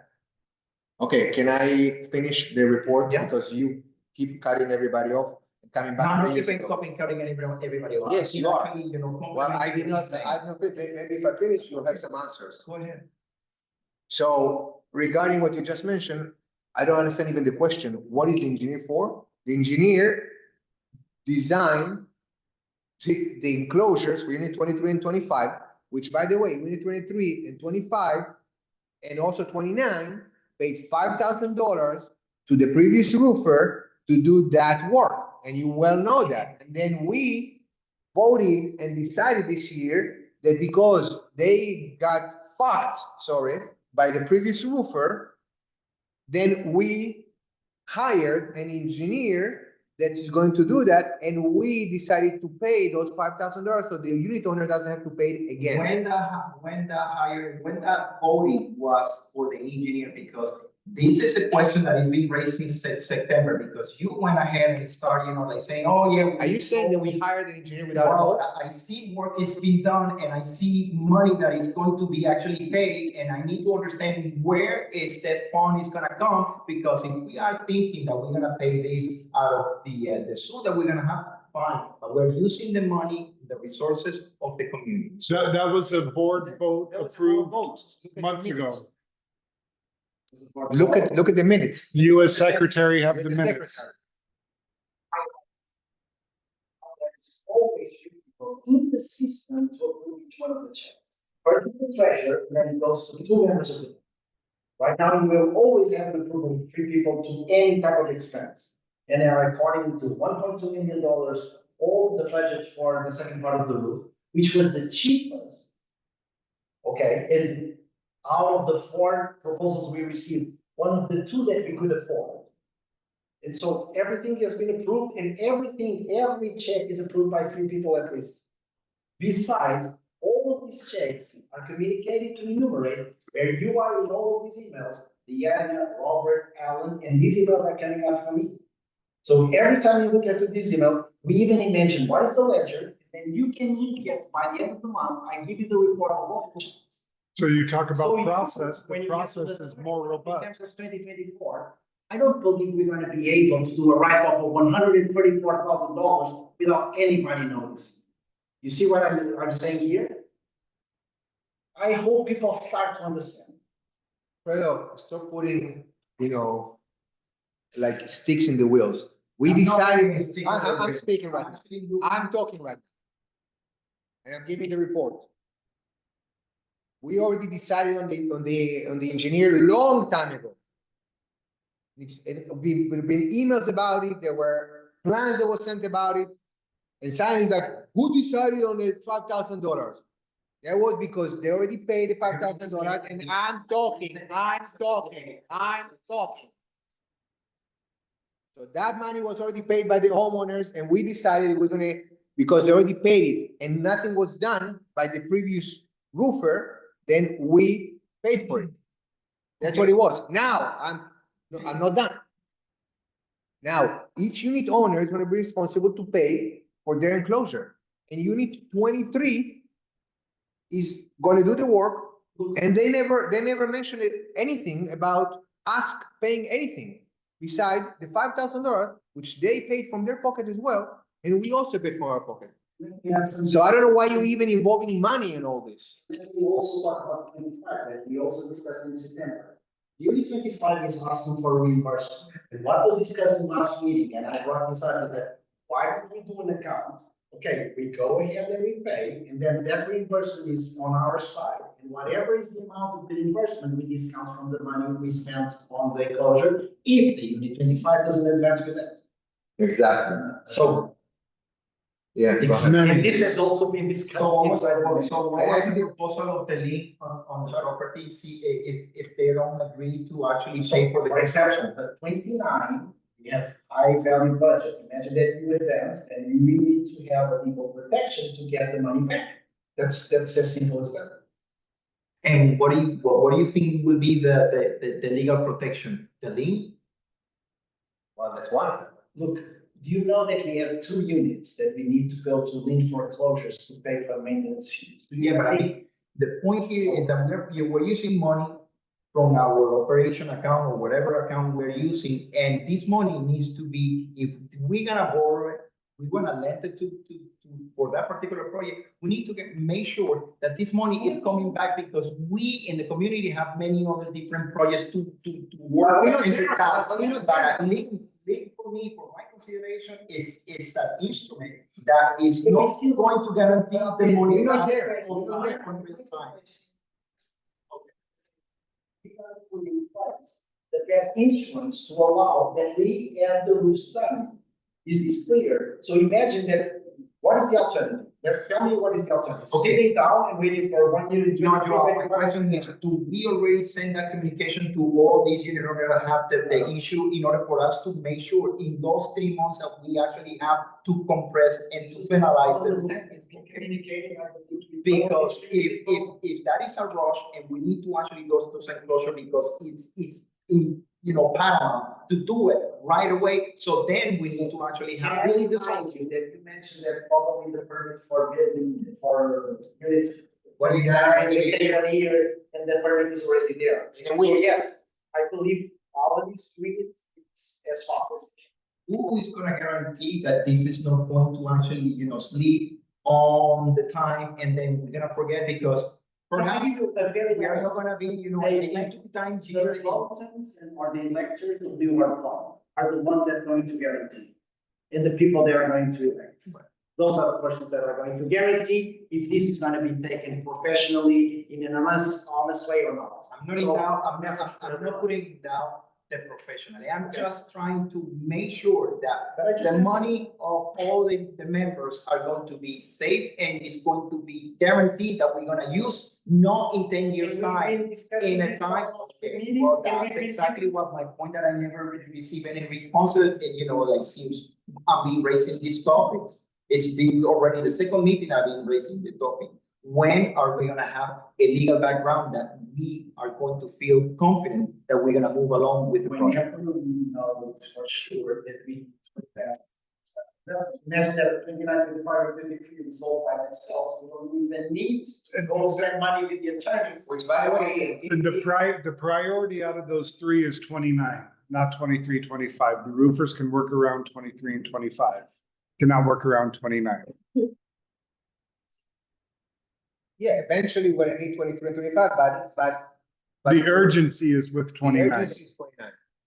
Which is, by the way, Financial way, we probably need to turn it. Right now, we are still before, And that's what I need to see. but imagine that the 23, 25, and 29 sold the things that we never need to pay for anything. Why are we going to spend money now in the attorney? I just don't want to go to the attorney and then you turn around and say, why are we spending money on the attorney? plus, the attorney cannot do anything if we don't have the plans, the engineering, and everything ready to go, all the ducks in the row from the city to start working. Once we have everything ready to go, then we can. The association, these plans that he's actually been putting there. But this was already decided. You're right. Exactly. $15,000 were the $15,000 that we in 23, 25, and 29 already paid to the previous contractor or whatever it was. It Yes. was we decided as a board, it was not fair for any of them to pay again. And that's why we are paying it, assuming the responsibility of the 41 not to penalize these 3 owners on top of what they already paid. Which not only, hold on, which, Not only the unit owner paid, but also the association paid on top, $5,000. but also double. It started being solved because that's why did we pay for. Which, by the way, the decision of that was not just the majority of the board, that was 100% of the board who agreed to do that. Okay, but what I actually see. So you knew the money was coming. Is that we have $5,000 for the permitting, $5,000 for the. No. It's 600 units with this 5,000. The only change was in the beginning, it was Esther's unit, and now it's, That's another topic. Why? Okay, we're only halfway through the No, topics. definitely, but I mean, unit 19 is also something that is very important to see because you So, said to me. Which one's it was 19? sold. Which one's 19? It's 30 Okay. units. So you told me to take it out, and I really would like to know exactly the reason why you were actually, like saying that, because she have the same condition like unit 23, unit 25. She has the plans. We found the plans. Everything is okay. The city didn't ask anything. Do you want to go to the city and tell them, hey, Because- unit 19 needs to be No, rechecked? no. Are you that because- guy? You wanna do that? Because listen, and I actually want to say it once, and I want that to be recorded because. Yeah, put it on the minutes. Because of February, the previous engineer, Janexi, state that on the application of that particular enclosure, there was no building department seal approval on the permit number. And you told me clearly, personally, when we trying to help, he say, Alfredo, there's no permit on the city. So what are you going to do with it? Nobody is asking. We have the copy and we have the email on February. So I need to understand what are you going to do with this? Because if this is a very concern, we need to actually Here's understand my that. answer. My answer is what I'm going to do about it is nothing. Is nothing. Don't wake up a bear. There's no reason. There's no waking up early. It's I'm actually- sorry. The city inspectors coming, they coming tomorrow as well. They coming all the time. They inspecting. Nobody mentioned a bleep about it. And the roofer said, look, we just need to change the top. It's all good. So do you want to dig in? Do you want to create more problems? Go ahead. No, this is. Go ahead. No, I'm not dealing with this is information that I see, that I received, that I need to have an answer because. That's my everything you answer. say, I'm just taking care of. That's this. my So, answer. Okay, so I want to. My answer. Everybody are recording your actions. My answer is that I'm not planning on doing any Okay, action perfect. regarding unit 19. Okay, good. If you want to I just go, wanted to understand. okay, very good. And if you want to go to the city and report them, I'm not you're going more to than go to welcome. the city. I just need to understand exactly because it's not only my name. It's 41 units that needs to understand exactly what happened. I don't want to be pointed out for whatever procedure you are doing because you definitely are not an expert. I'm not following the proper procedure. I don't want to be blamed that something was wrong with the selection besides of whatever happened in the past. I really want to keep transparency as we actually said from the very beginning. That's it. And that doesn't need to bother anyone. Because my point and my clarity always May is or may being not be an expert, unquestionable. but he gets results. No, well, definitely. So, Yeah, but I'm waiting to, like getting to that situation. If there's no drama, Karen cannot handle. Oh, no, definitely, yes. so, sorry, Manny.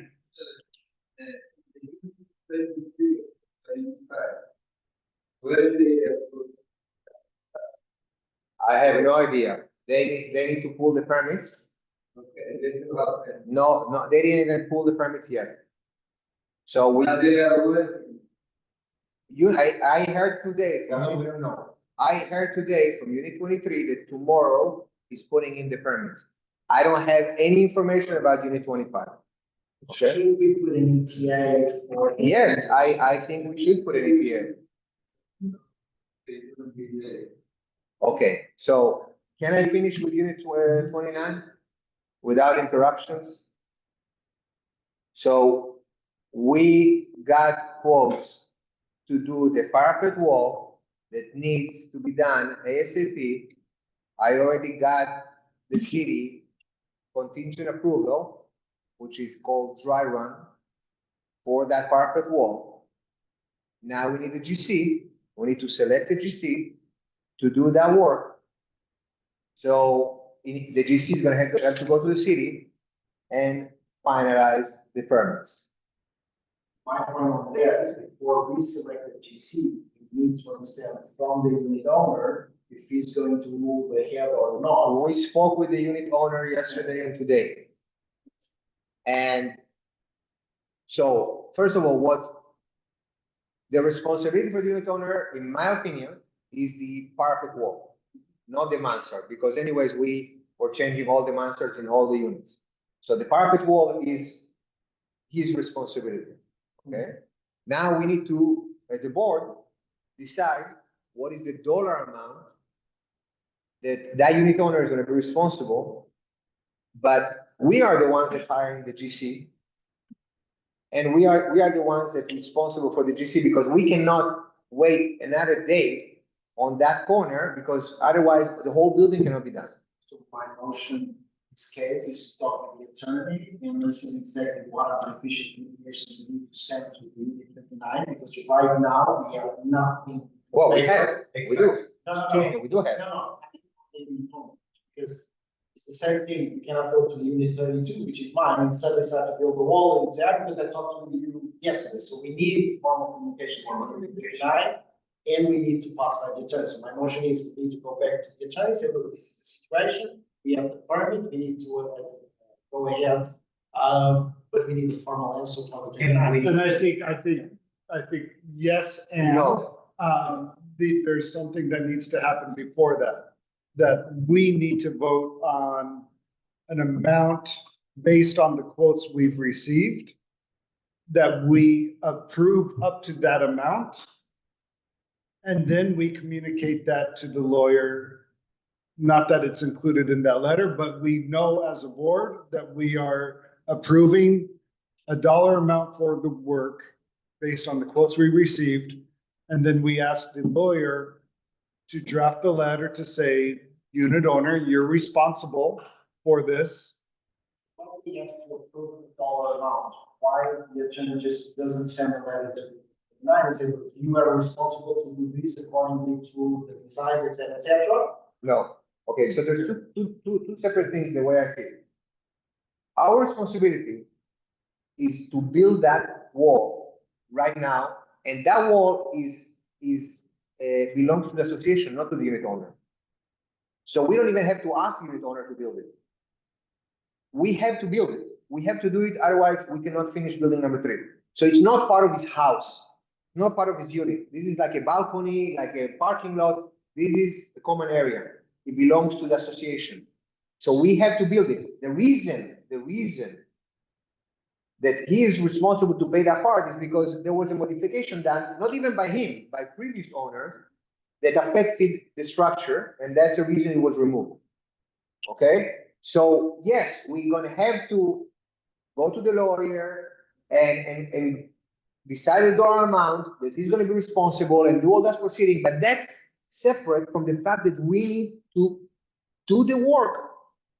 So is do the work and start the work exactly the legal part to do the work. There's no legal part to do the work.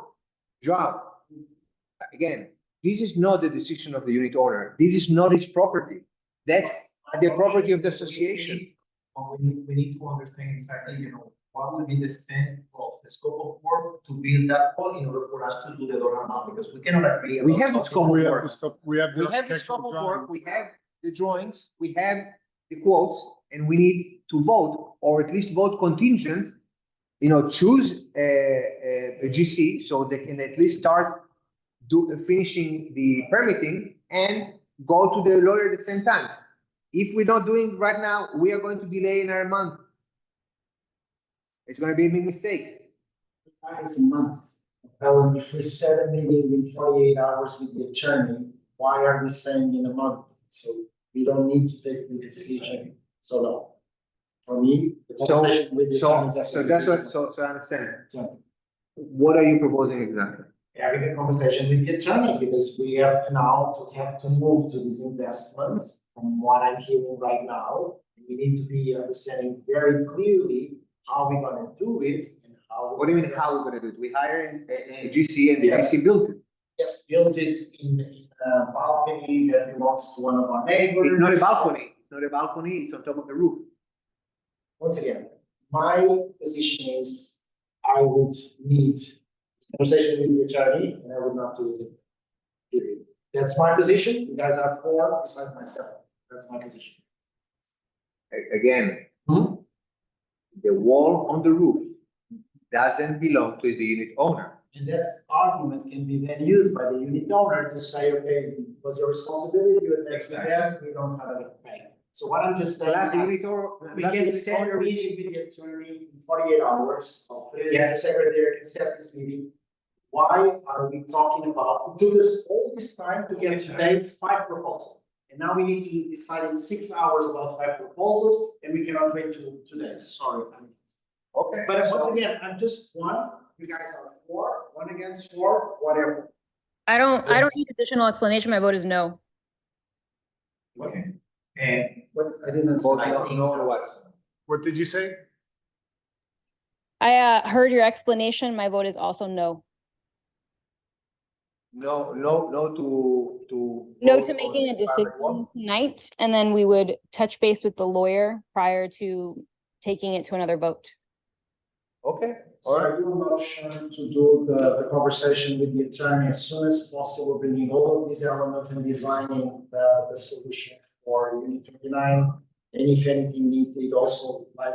I can do it one of two ways. We have a quorum of the board, or we have 2 people. Talk with the lawyer. Okay, So my motion is a quorum of the board, everybody present. The meeting should be closed with the attorney to discuss solutions for the 23, 25, and the 29.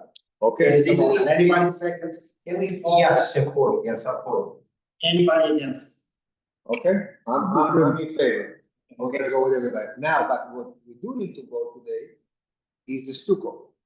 The stucco has nothing to do with Unit 29, 23, or 25. Nothing with anything else. I'll be frank on myself, I didn't have time to read. It's numbers. Everything was sent, it's just dollar amounts. So it's, the proposals are here. I'm not comfortable voting. No. Yeah. Excuse me, this was sent to everybody. You know, everybody had the time to look at them. It was, All the proposals, I just printed today, I received 2 emails, I think, and everything. But- today. There were questions about, okay, are we gonna talk with Junior, so why are we rushing any type of this decision? And I would prefer to read it, but if you want to introduce the proposals we have here, please introduce the proposal. well, one of them is waiting, one of the people is waiting on the waiting room right now. Perfect. And he wanted to introduce himself. So, like I said, I would say in the beginning to dismiss this person, because at the end of the day, like I said, it would be very hard to take any decision today. You want to write to him that we are postponing the vote?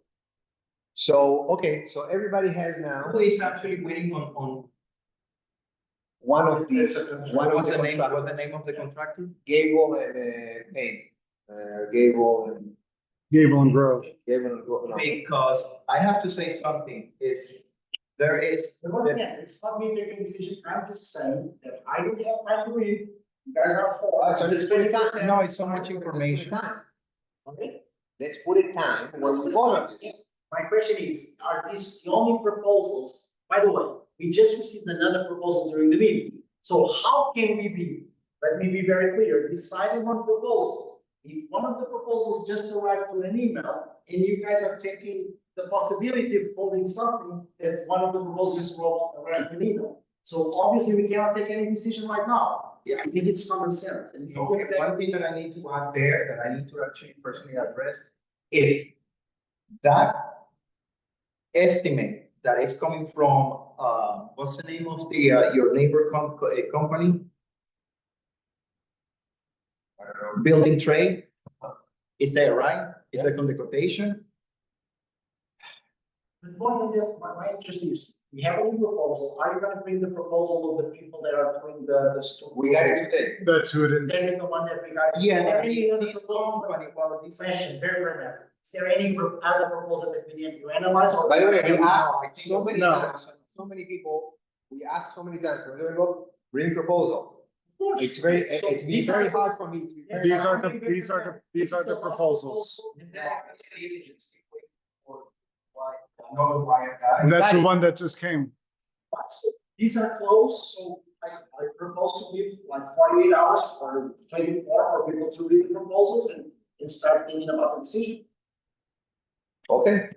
I don't know. I'm Is gonna- there, once again, in a very way, are we waiting for another proposal? I don't know the structure of roofers, etc. So I'm just asking if anybody else is here. Do anybody wants to call Junior about the studio? I don't know. I called him many times, never. Never answered. So these are the proposals we're gonna analyze, plus the one that Robert has already received.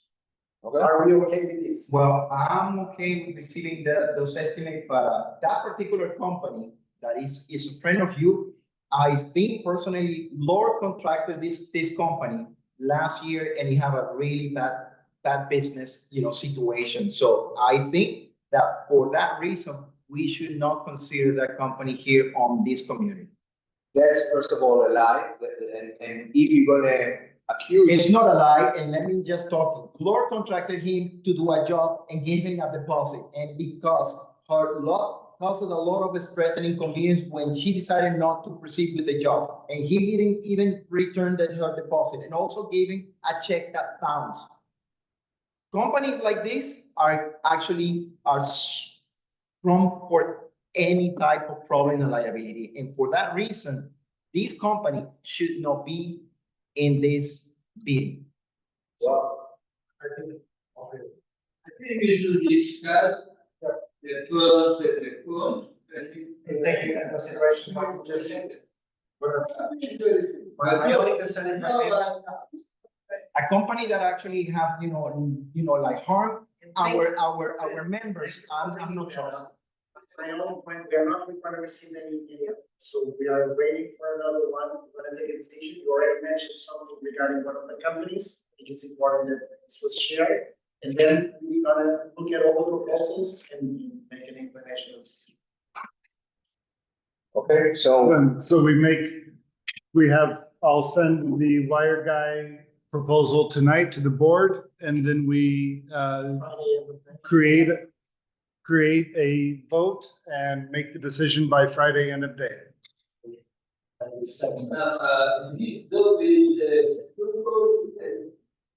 What is that? Under the, Building 2 and 3 overhead.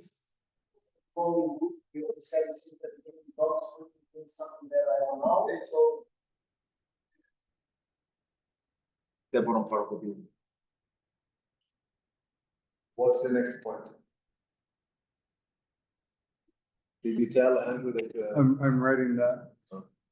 Units that need repairs and renovations from water damage. did you get the message? I'm sorry. I- It doesn't wait anymore. I'm trying to walk and chew gum, Oh, okay. Sorry. and I'm not succeeding. Choose the number. We have 2 hours and 9 minutes. By the way, and I don't know if it was in the agenda, but we need to, about unit 25 regarding the reimbursement, no? Is that the fund now? They can be a part of that.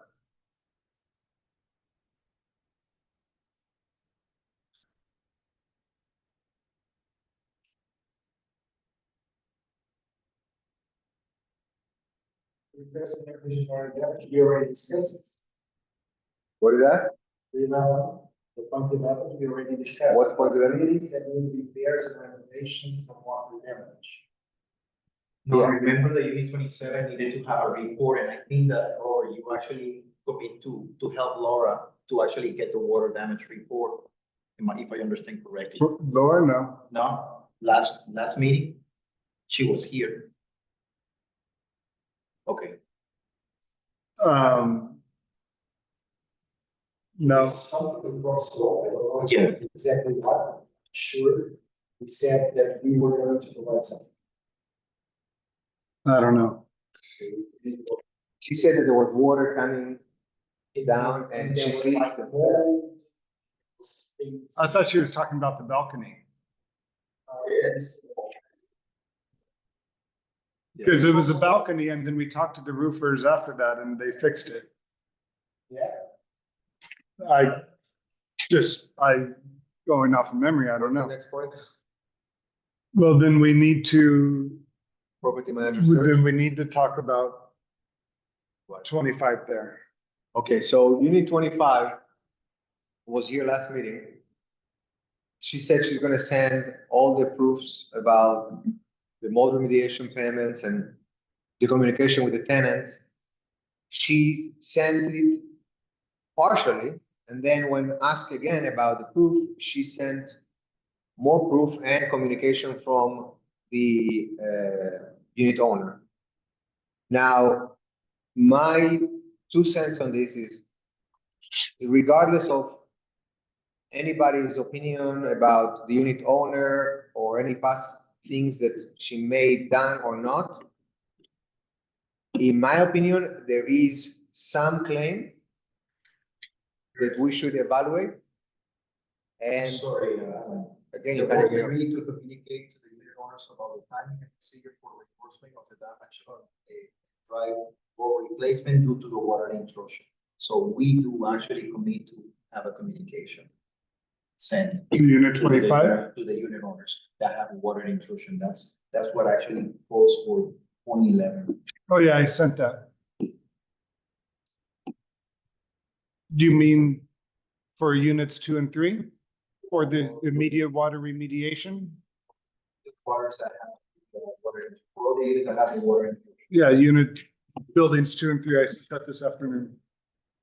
It was sent to them. That was the email that we agreed and approval on. What's up? Okay, so back to unit 25. So I think that we should evaluate, reevaluate that based on the communication that she sent. I think there are some valid points. And also, and I'm not saying, by the way, to give her the money, especially given the fact that she needs to move ahead and redo the whole enclosure. I would suggest that we evaluate a dollar amount, and that dollar amount will be paid directly to the constructor that is going to be doing the enclosure. I'll be very direct. Once again, Did you read? it's not personal. What we have in the report, units are the facts. And what was mentioned by the unit owner 2 or 1 month ago, was that we're going to receive the exchange of messages. She did send it. No, we received the letter. In this letter, once again, and that is why it is important to go for the historic information, is that the credibility of the person regards that story. I don't find credible. So at the end of the day, it's once again only my vote, but I would put all this decision whenever we take the other ones, but I would not take any decision on this, but my inclination until now from everything that has been shown is partially to go in a negative path. But my recommendation is not to even discuss this at this stage. Well, I think we need to discuss it at this stage because two reasons. One is because that's going to determine a lot for her regarding the movement and the closure, and it's going to facilitate.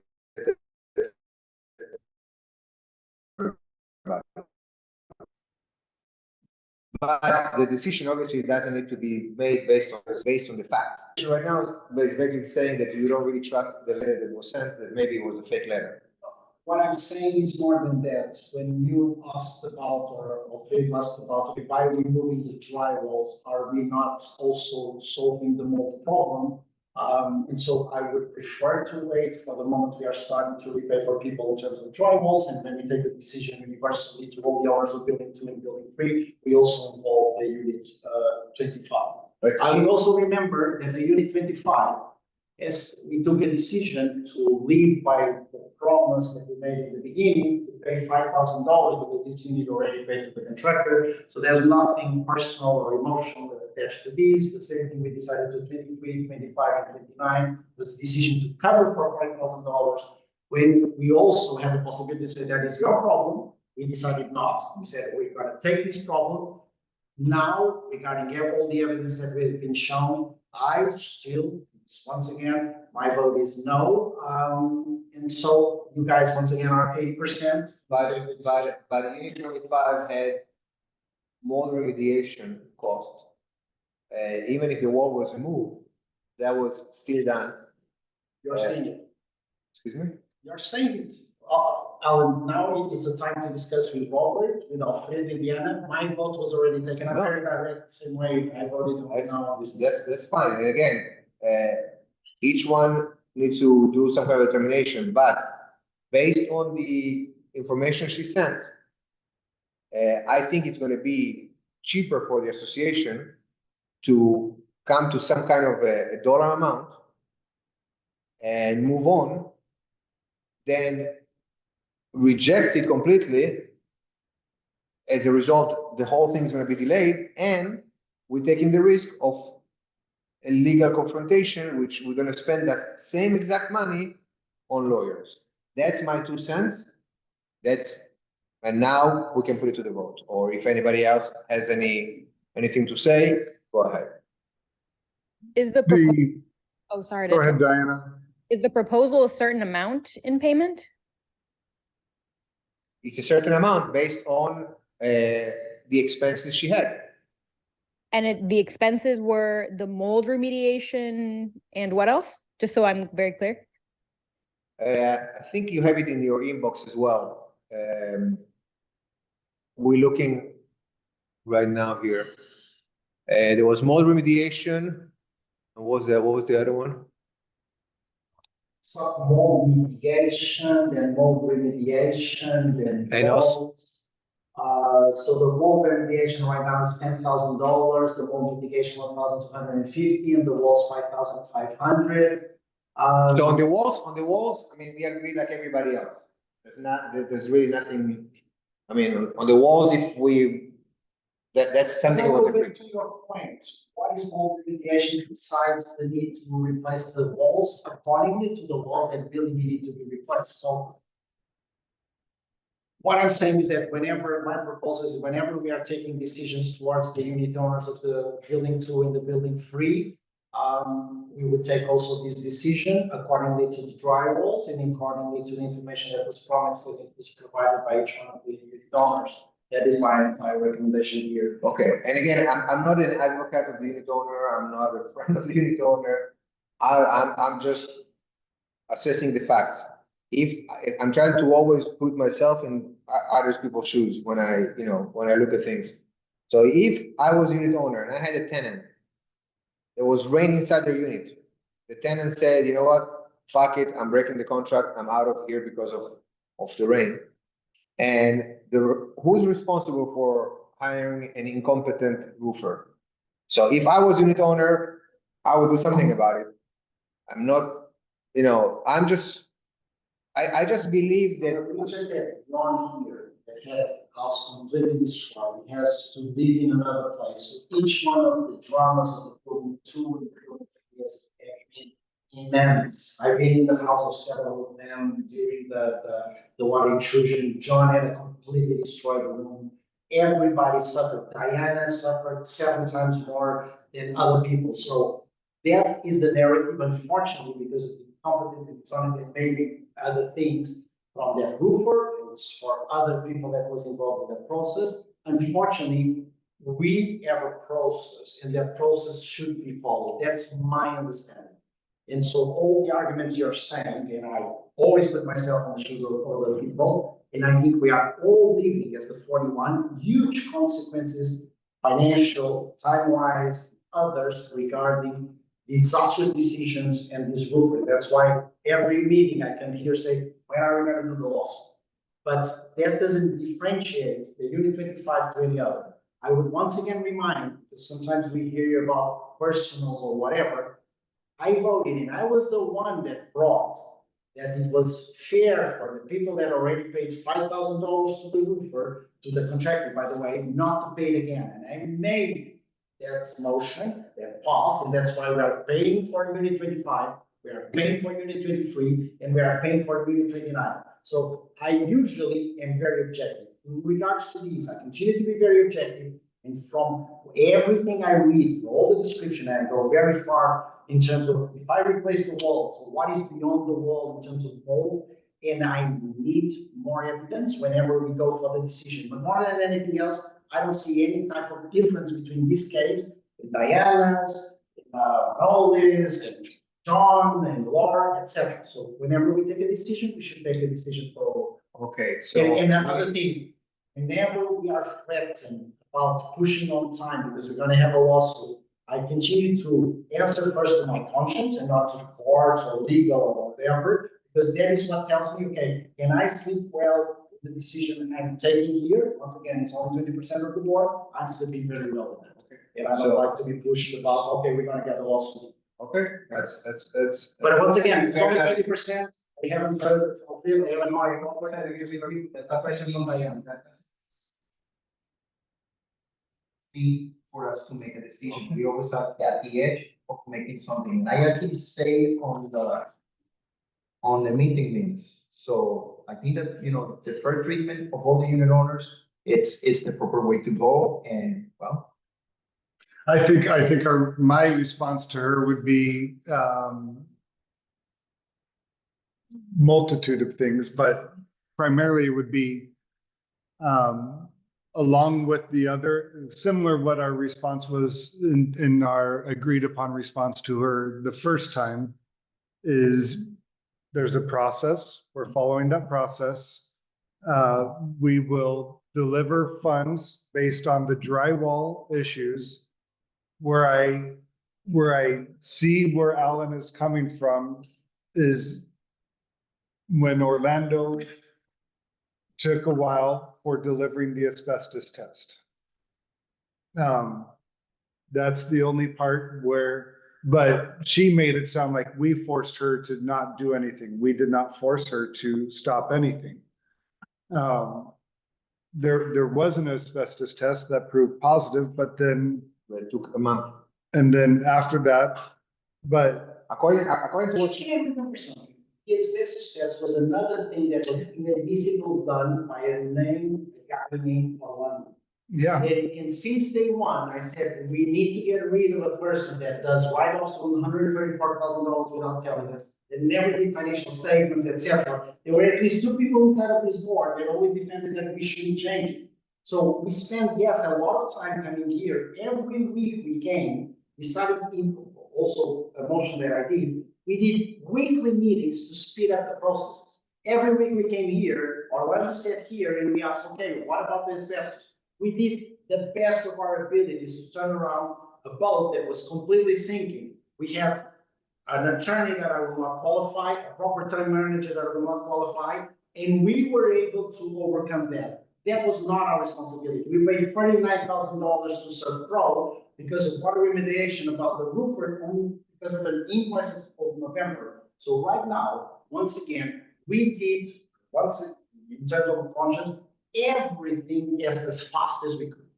And I agree with you on that, by the way. So- I agree with you on that, but where I disagree with you on that point is that from the legal point of view, when Orlando sends a message to the unit owner, it's the same as us sending a message to the unit owner. So it doesn't matter if you were on the board back then or not, it's the board, okay? So for the unit owner, legally, it's like the incompetent association had an incompetent property manager that didn't.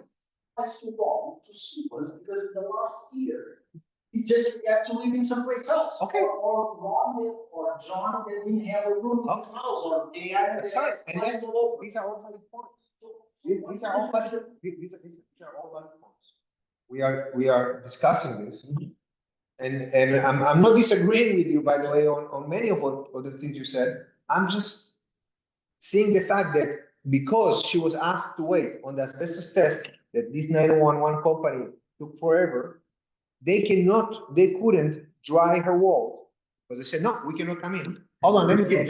Hold on, let me finish. There was an exchange of messages, and now we receive a letter that supposedly was written on March 8th. I don't trust that letter. I don't trust the letter either, and I spent hours debunking scams that this specific unit owner, which is documented in minutes, have tried several times to get us what? The 41. So whenever she said they claimed a check that was not even from her tenant and asked for that money, that is the type of history. Now I look through this letter, when it was promised an exchange of text message or whatever, my God. So Well, I believe that on Friday, March 8, 2024, sorry, and in the top is an email, but then there's a signature on an email. Okay, sorry, when we were promised an exchange of text message. Okay, that's why, and I would say to everybody, when somebody instantly lies about facts, whenever it brings a new fact, yes, the scrutiny is going to be very strong. And right now, I don't feel comfortable at all as treasurer to advance to any type of decision except a redound No. Okay, so I think. But I know, there's a secretary there, there's vice president, and there's Diane, and I'm tired to be the one that usually says it's okay. Whereas the position is very clear, you actually, I'm being pointing out that we are doing our due diligence as an association, we can actually be novel enough to actually to retrieve that money that wasn't supposed to be, and that's very important to remark, because the $5,000, it's like a given to them, and that, after that, like coming after us, coming after the association and claim more, I think it's excessive. I think that I agree that we need to follow procedures, we need to follow the protocols, and once this is done, it's fair for all the members that have this sort of, situation. Once again, I want to realize that we are so we are uncomfortable vote. When people vote, they decide by the vote what is the future they want to have. Okay. Okay, so let's just, supposed to vote on it? There's a motion. Are we doing a motion? I mean, I'm not doing any motion. I think, no, I think we already did, and we sent her a response, okay? But I think we need to ratify that vote here right now. So basically, we already gave a response that we're not gonna pay anything extra. Then she sent additional information. So now we need to decide if our previous decision sticks or not. Is that Is correct? there any motion? Yes. Anybody wants to do any motion? So does anybody want to do a motion? So I just do a motion that after additional information was sent by the unit owner to reevaluate what we already decided, that we are not going to pay an additional, is there anything changing on that decision? So that was a motion. I know it was a little complicated with grammatically, but maybe you can put it better grammatically. Okay, so let's put it this way. Keep it the same. After all the information we received, are we doing any type of reimbursement to unit 25 beside the drywall? The question should be a recommendation. So you go for the right or to the left. What is the motion? So it's not a question, it's a motion. So are you keeping the previous decision, or are you going, or you think the evidence should change? But you need to be determined. Well, are we returning her for the mold remediation or not? Yes, and so what is the motion?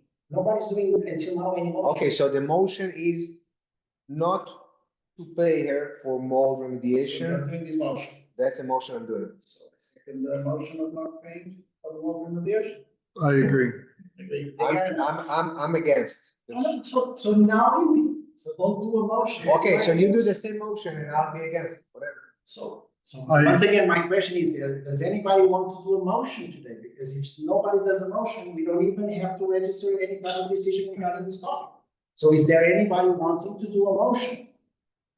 Okay, I basically think our response is, that we stick with the same process that we're following with all unit owners and with water intrusion. And we still, and I would add, we still don't have any concrete evidence of this. And yes, this letter. Also, as I actually reported, it was subject to our consideration after she submitted all the invoices for repair. And the text message. And the text message. So, okay. And so, yes, in her second email, she provided payments.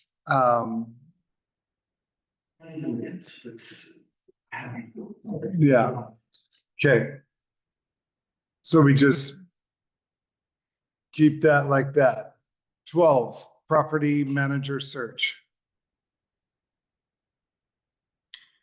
Well, I brought everybody I could. We asked everybody to see, I mean, we're not looking for a property management company. We're looking for a property manager to work by the hour. That's what we all agreed on, I think. Yeah. Okay. We had one that we interviewed. And after the interview, she got scared and decided not to go forward. Even though we wanted her. That's the second time that, by the way, we interviewed property management company, and after they deal with us, they don't want to deal with us. Right. I wonder why.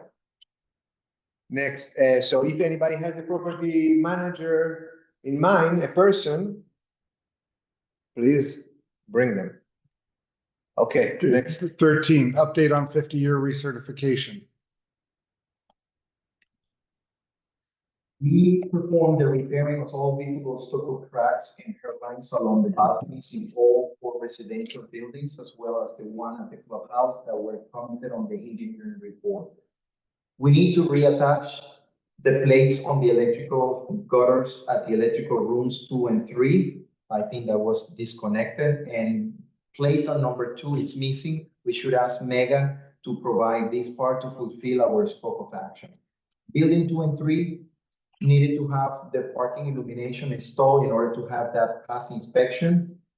Only few items from structural comments needs to be addressed and provided before submission, which are the permit for the shed on unit 29, which has been, like saying, like for about 2-3 months already. We need to pass a letter to unit 29 regarding of the permit of the shed.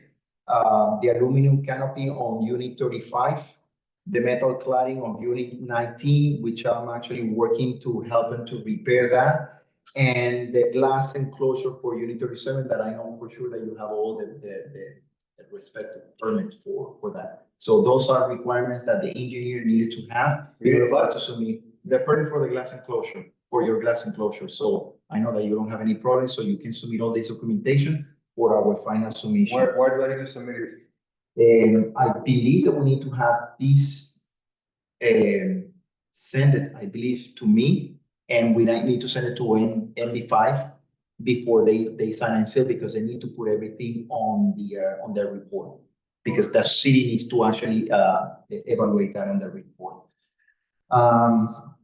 We need to send a letter to notify all the unit owners about the request for such a certification. And I think this is. What's the letter? The letter is that unit 29, unit Oh, 29, just unit those. 35, unit 19 needed to be aware Just to that. those that, owners, yes. not everyone. No. Okay. Can I ask a question about that? Yes. So they asked for my permits for my enclosure, and they didn't ask for permits for other enclosures? They didn't ask for It was random, and I think that you actually see all in the report in MB5. That's why, because your stands out, because it's something that is completely, unusual. No. So, and I know that I don't need to worry, and we don't need to worry because you got everything legalized. Yeah. So, I mean, it comes out to the engineer, was looking up, and he took a picture, and it's actually in the report, and that is already on the city. So the city knows where to look at. And let me ask you a question. When you walk with them and all that, you didn't ask them, hey, what about this enclosure? What about this enclosure? I'm not the one to actually say that. He is the inspector. The inspector when. So you didn't ask him that? No, I wasn't actually with them. Ah, I okay. actually accompanied, and he was with MB5, and they were actually taking the pictures, doing all their necessary, like. Now, if you would be walking with them, would you ask that question? I'm not the inspector. Okay, So for the same reason, I'm not bringing out unit 19 for the same exact reason, because of that. Does it make sense now? Does it make sense? It's on the report of the city, so hopefully we're gonna actually So have if the city is not asking for it, then don't give it to them. That's the whole point of this. And that's the whole point. I don't get your point, because this is already a report done by the engineer, so this is something that they already see. When they see a cladding that is hanging halfway, they see a hazard, and that's exactly what they see. They need to be reattached, and they need to be related. There's nothing about enclosure that you actually trying to put on this narrative. Right now, what we're saying is all the deficiency that the inspector saw visually, or things that caught his attention, he's addressing on the report, and he put it on the picture, and it's already recorded on the city. So when they come, they need to see that part of the cladding, fix it and repair. Don't ask about anything that happened on the enclosure. It's not written on that report. So for that, we need to actually be specific on the letter that we're gonna send to the unit owners regarding of that part of the fix. I already did verbally, and I'm helping her to actually achieve that repairs on the. So that's the same answer, by the way, why we are not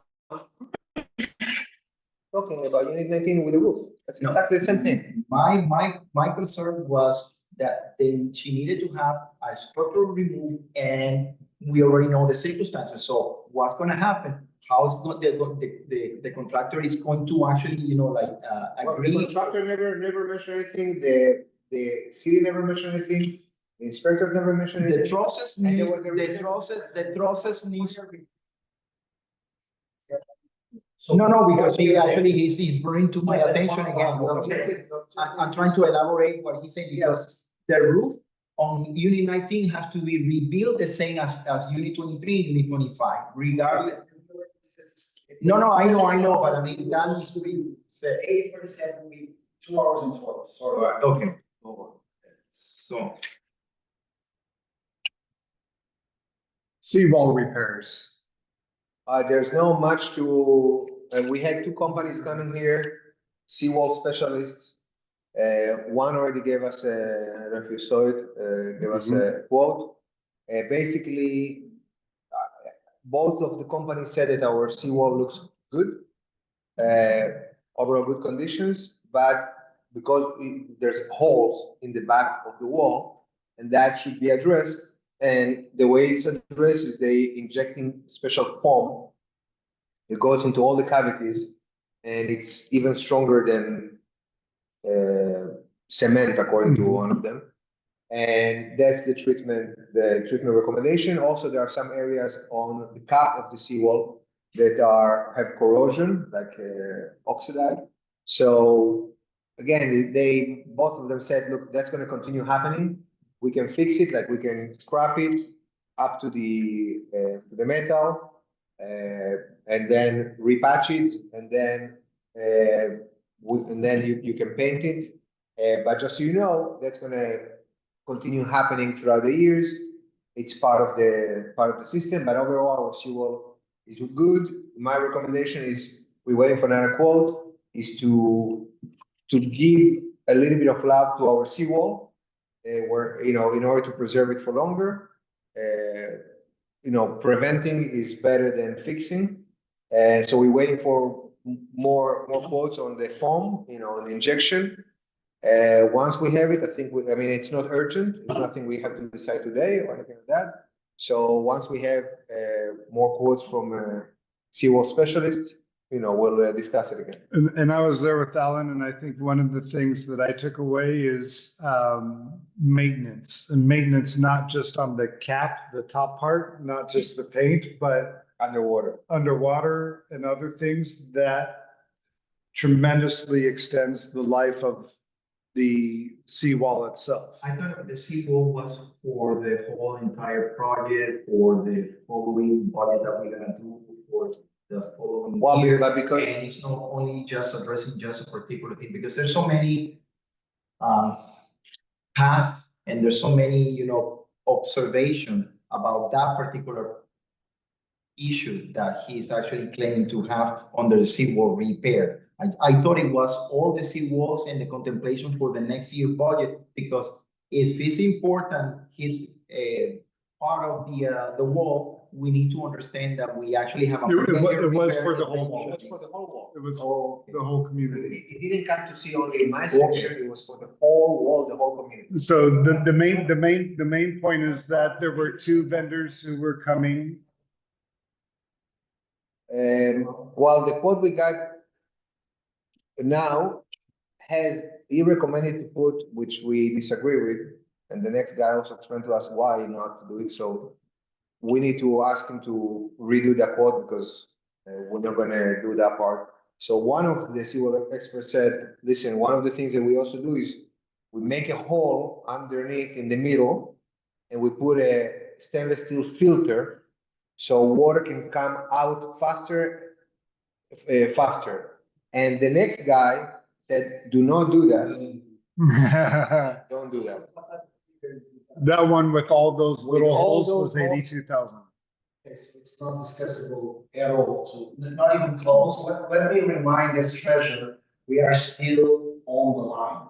We are dire straits, we are in a break-even situation, we are now. Yeah, but I understand, but regardless, It won't be that number. it's not gonna be that number. Yeah. Let's wait, hold on, let's wait for another quote. And, 82. and it's something that's gonna happen for the next budget. I'm not saying it's something we need to do now, but it's good to have it so we can project for the next budget. Okay? But one of the things. And by the way, the holes that are in Maria's and mine, between Maria and mine, that I showed you guys, the water is coming out from there. It's a big hole and it's already a liability because somebody puts a step there and can break, So at least that needs to be addressed, even if we put, at least, even if Carlos needs to put in, more gravel inside the hole, something needs to be done for now. So, yeah, I think it's a very important discussion we have right now, which is what is the remediation we have to do really, really right now, according to the responsibilities we still have to assume towards the community, which are the drivers, everything else. So is there any solution that we can put for no kids to enter there at 7 hours? Maintenance decision is actually putting right, and this is actually common practice from what the history of the condominium, because this is a pervious area. We need to also understand that the part of the sidewalk that we have of a common area, which is a concrete, it's already been defined. So the point from the sidewalk to the other property, which is part of the common area, this is a pervious area. So a pervious area is a area that is not built, it's not constructed, it's not concrete. Pervious that leave the drainage, and there's a reason for it. So we have a clear sidewalk that is completely, stable, and then we have the pervious area, which is all the road that we have all the way until we hit unit 39, which is already, like a paver, on that area. So that area and that part is all pervious. So that also needs to be observed and need to be taken into consideration. Should we try to find 2 or 3 options to solve? Yes. Gravel. It's, filled up with gravel. But gravel lasts for 2 months and then it goes down. The real solution is foam. Okay, so let's see the price of gravel, let's see the price of foam. I want to motion ourselves. It's always, what is the solution that we always apply here in renewal to fill up this source? Gravel, that's exactly. Let's see how much. That's it. How much? Let's see how much.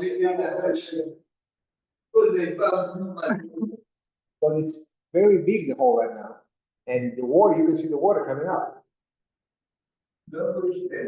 Huh? Okay, so we're gonna, again, at least There needs some sort of action in terms of those holes, because just looking from 1 week to the next, they get bigger. And they're spreading further. We have on the sand there. the sand is not gonna help because the sand is gonna go away. Sand and gravel. Yeah, we have gravel also. But it needs to be the big gravel because of the crabs. Otherwise, the crabs move it, for real. That's what's going on. All right. Unit 21. Renovation areas. Now, this is change in the front of the house, which is the wall. Or when I remove the wall. So Can you come closer, please? When I remove the wall, and then change the, of course, for hurricane everything, because there is no hurricane windows or door here. So I need to change, and also change the floor. So for The green, so the my floor- is, The floor outside, you mean? yes. the Okay. floor outside, I wanna do the garden here, remove here, just do grass. Okay. And also do the grass here, actually everything grass, and change it. So this is one draw. And this is the 3D work plans without the wall. Oh, nice. looks that it expanded, but it's just the grass. It's just Yeah. removing the florist that is there and put the grass, and change the wall and change the windows. So he told me that I cannot do white, that's okay. Now it's the standards, blah, blah, blah, blah, blah. I don't want any fight, I just want to change. No, I mean, the idea is to preserve Yeah, the color I of what we understand. actually have been approved. You can actually use white inside as Yeah. long as outside it actually, remain with the color, Right. the standard color, the bronze. Yeah. The front, Although he told the me about the colors are front. So ugly. I don't have any problem. I just want to change the window for hurricane, remove that beautiful wall and do a You say that garden. is ugly, The browns, yeah, Yeah, what's ugly? not your picture. I'm talking the colors of the buildings. Oh, okay. yeah, Well, the the color. color of the building is unfortunately 99%, 95%, like bronze. And this is a color that we actually need to abide because this is what we have on all in our. Okay, let's I know, but I'm talk just saying it's ugly. Okay, well, great. I like that clean look. Yeah, it's gonna be clean. We love, I mean, I love it. The only thing that, well, for example, with the windows, you just need your window guy, the GC, Yeah. is gonna send, Yeah, the other documents. Yeah, Yeah. and I that- already sent all the information that she needs Yeah, to that's- present with the contractor. And I Yeah. really love the fact that you are the one member on that building that is going to knock out this ugly wall and it's gonna Yeah. open I hope to everybody something gonna do else, that. definitely. I hope everybody's the same. Yeah. You're gonna Yeah, start but moving it, it- this it's is gonna be real. a domino effect, and It's- I actually applaud this because this is what it actually enhance the Yeah. community, because it's Yeah. gonna give you a lot of unity, and you wanna, Of course. connect. Well, you're an Oh, architect, and yeah, I- yeah. I am. So I hope everybody gonna do that. It's a simple, just to get a It's- permit and put the grass, it's simple. But nobody likes green, so that's. No, that's the big nobody likes difference. to spend. So, but there is another point that I haven't talked yet with you guys. It's because of the roof, blah, blah, blah. I don't know how it's gonna be. I wanna extend my room. The balcony, Yes. well, we approved actually this year, to do enclosures. Yeah. So. It's an amendment already. So you can hire an engineer or architect, to do that. It's And also gonna just, be by permits, everything. sure. Yeah. Just present, once you have it, like Alfredo gave you all the information, it's the same procedure. Yeah, Oh, you you, need to actually have connected, with you, because if you are actually coordinating that part, so it's better that you guys start it right away, because that way they can catch up with your roof, with your part of the roof, because that 23 and 25 are basically near to you. So you need to actually, go and then latch he up gave on me, that. he gave me the contact for, it's a window guy that get a permit. Well, I But I recommend. need everything. to I need contractor. general I contractor. know, for actually. that, I cannot actually, give you any information as so yet, because I didn't know exactly that you were looking for to do the enclosure. I was actually talking to you about the window, The and I window. told you all the procedure, because you told me that you have a contractor, but since you told me yesterday Yeah, that yes, you I fire had a your problem contractor, with this. it's okay. I have a lot So, of timeline, so I I'll cannot. give you two, which are the ones that I've been working, with this condominium association, and they already passed, already, being very good to work with the unit owner. So I'm gonna pass that information to you, and you Right. can revise It's your not the one code. that is parking, right? It's not the one, it's another one, right? Because I already spoke with this guy.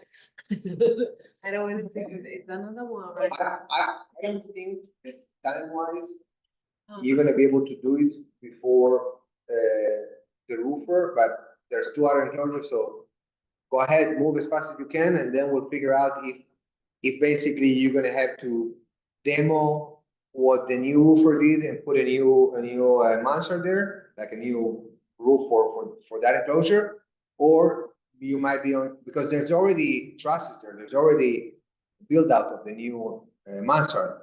So I don't see how they're gonna remove now the mansard before it's being finished. The mansard is the part of the top of the. It's the side of the roof, it goes like Okay. this.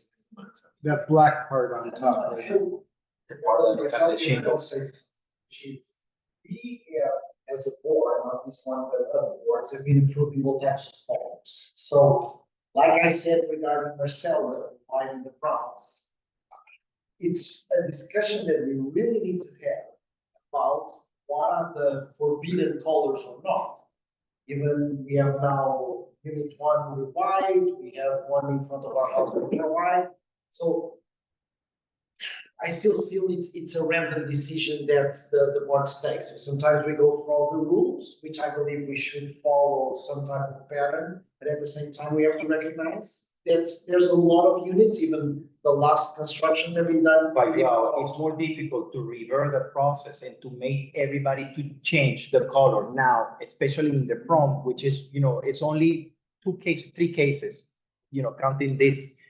I know that the back is completely lost because everybody have different modifications. So for that, I actually was explaining her, if the association, if this board decided to have white windows or other colors, so then we need to actually bring it to everybody's attention and everybody's approval, because the back part is completely, unrescuable. But the front part is still keeping the integrity. And this is exactly the big effort that we as a board needs to actually contemplate, because why we're gonna keep tearing apart the DNA of what it was? We did, so much progress. Because we modernize. Yeah, but I mean, modernize doesn't mean that you actually have to, change everything, because you need to also understand that there are no many people are going to actually modernize as you see. But I'm not pushing that. Okay. I'm just saying in general. You can have the freedom on the back, because in the back it's completely a lost battle. But in the front, I think that we still have integrity, and I think that it's gonna be a good opportunity for us to actually improve it, not changing drastically the color, but I mean preserving what we have. It'd be hard to believe, but Mr. President, could I be recognized? No, but Joao, I agree. No, Joao, and I'm telling you something. When it comes to that subject of the color, I'm gonna tell you, and I'm gonna give you an explanation to everyone why we cannot go with the trend, because the trend can actually beat us back on the back. Because Can I be recognized, Rob? painting this in white, it would be looking like an ice cake house.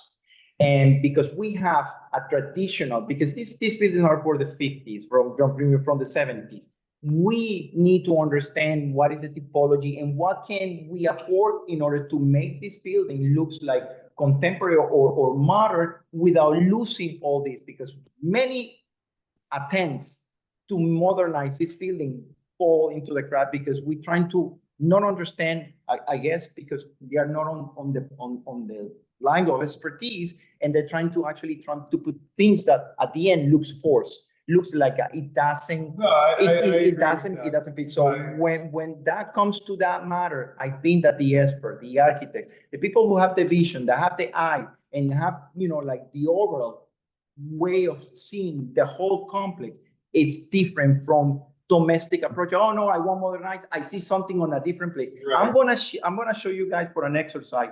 Two townhouse, similar to townhouse, they were modernized with white and gray because this is the trending colors.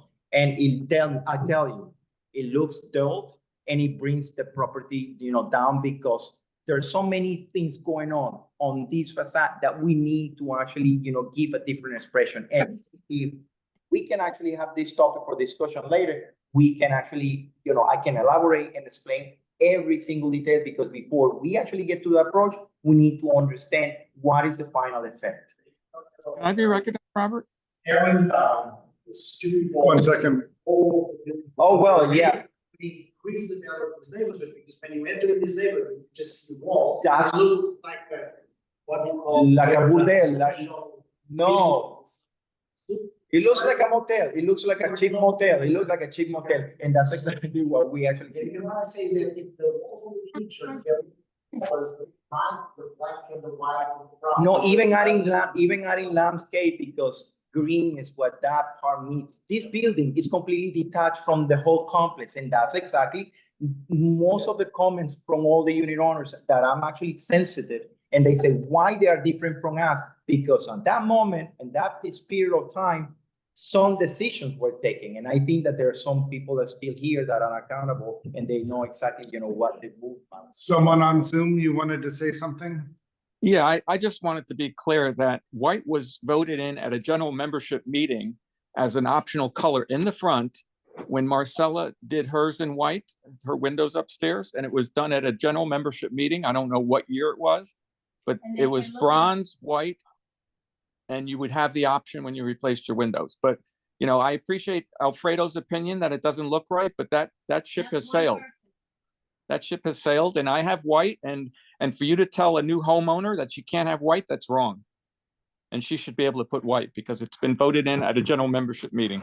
Mark, on the general membership meeting on 2022, the brown was actually approved and it was a motion. And I have the meeting where it says that the brown color was approved for. It was the years doors. before, You Alfredo, were it was years opposed before. to You were that, in and I China. think that I can You show were you in that China. because that brown color was completely approved. But white was approved while you were away.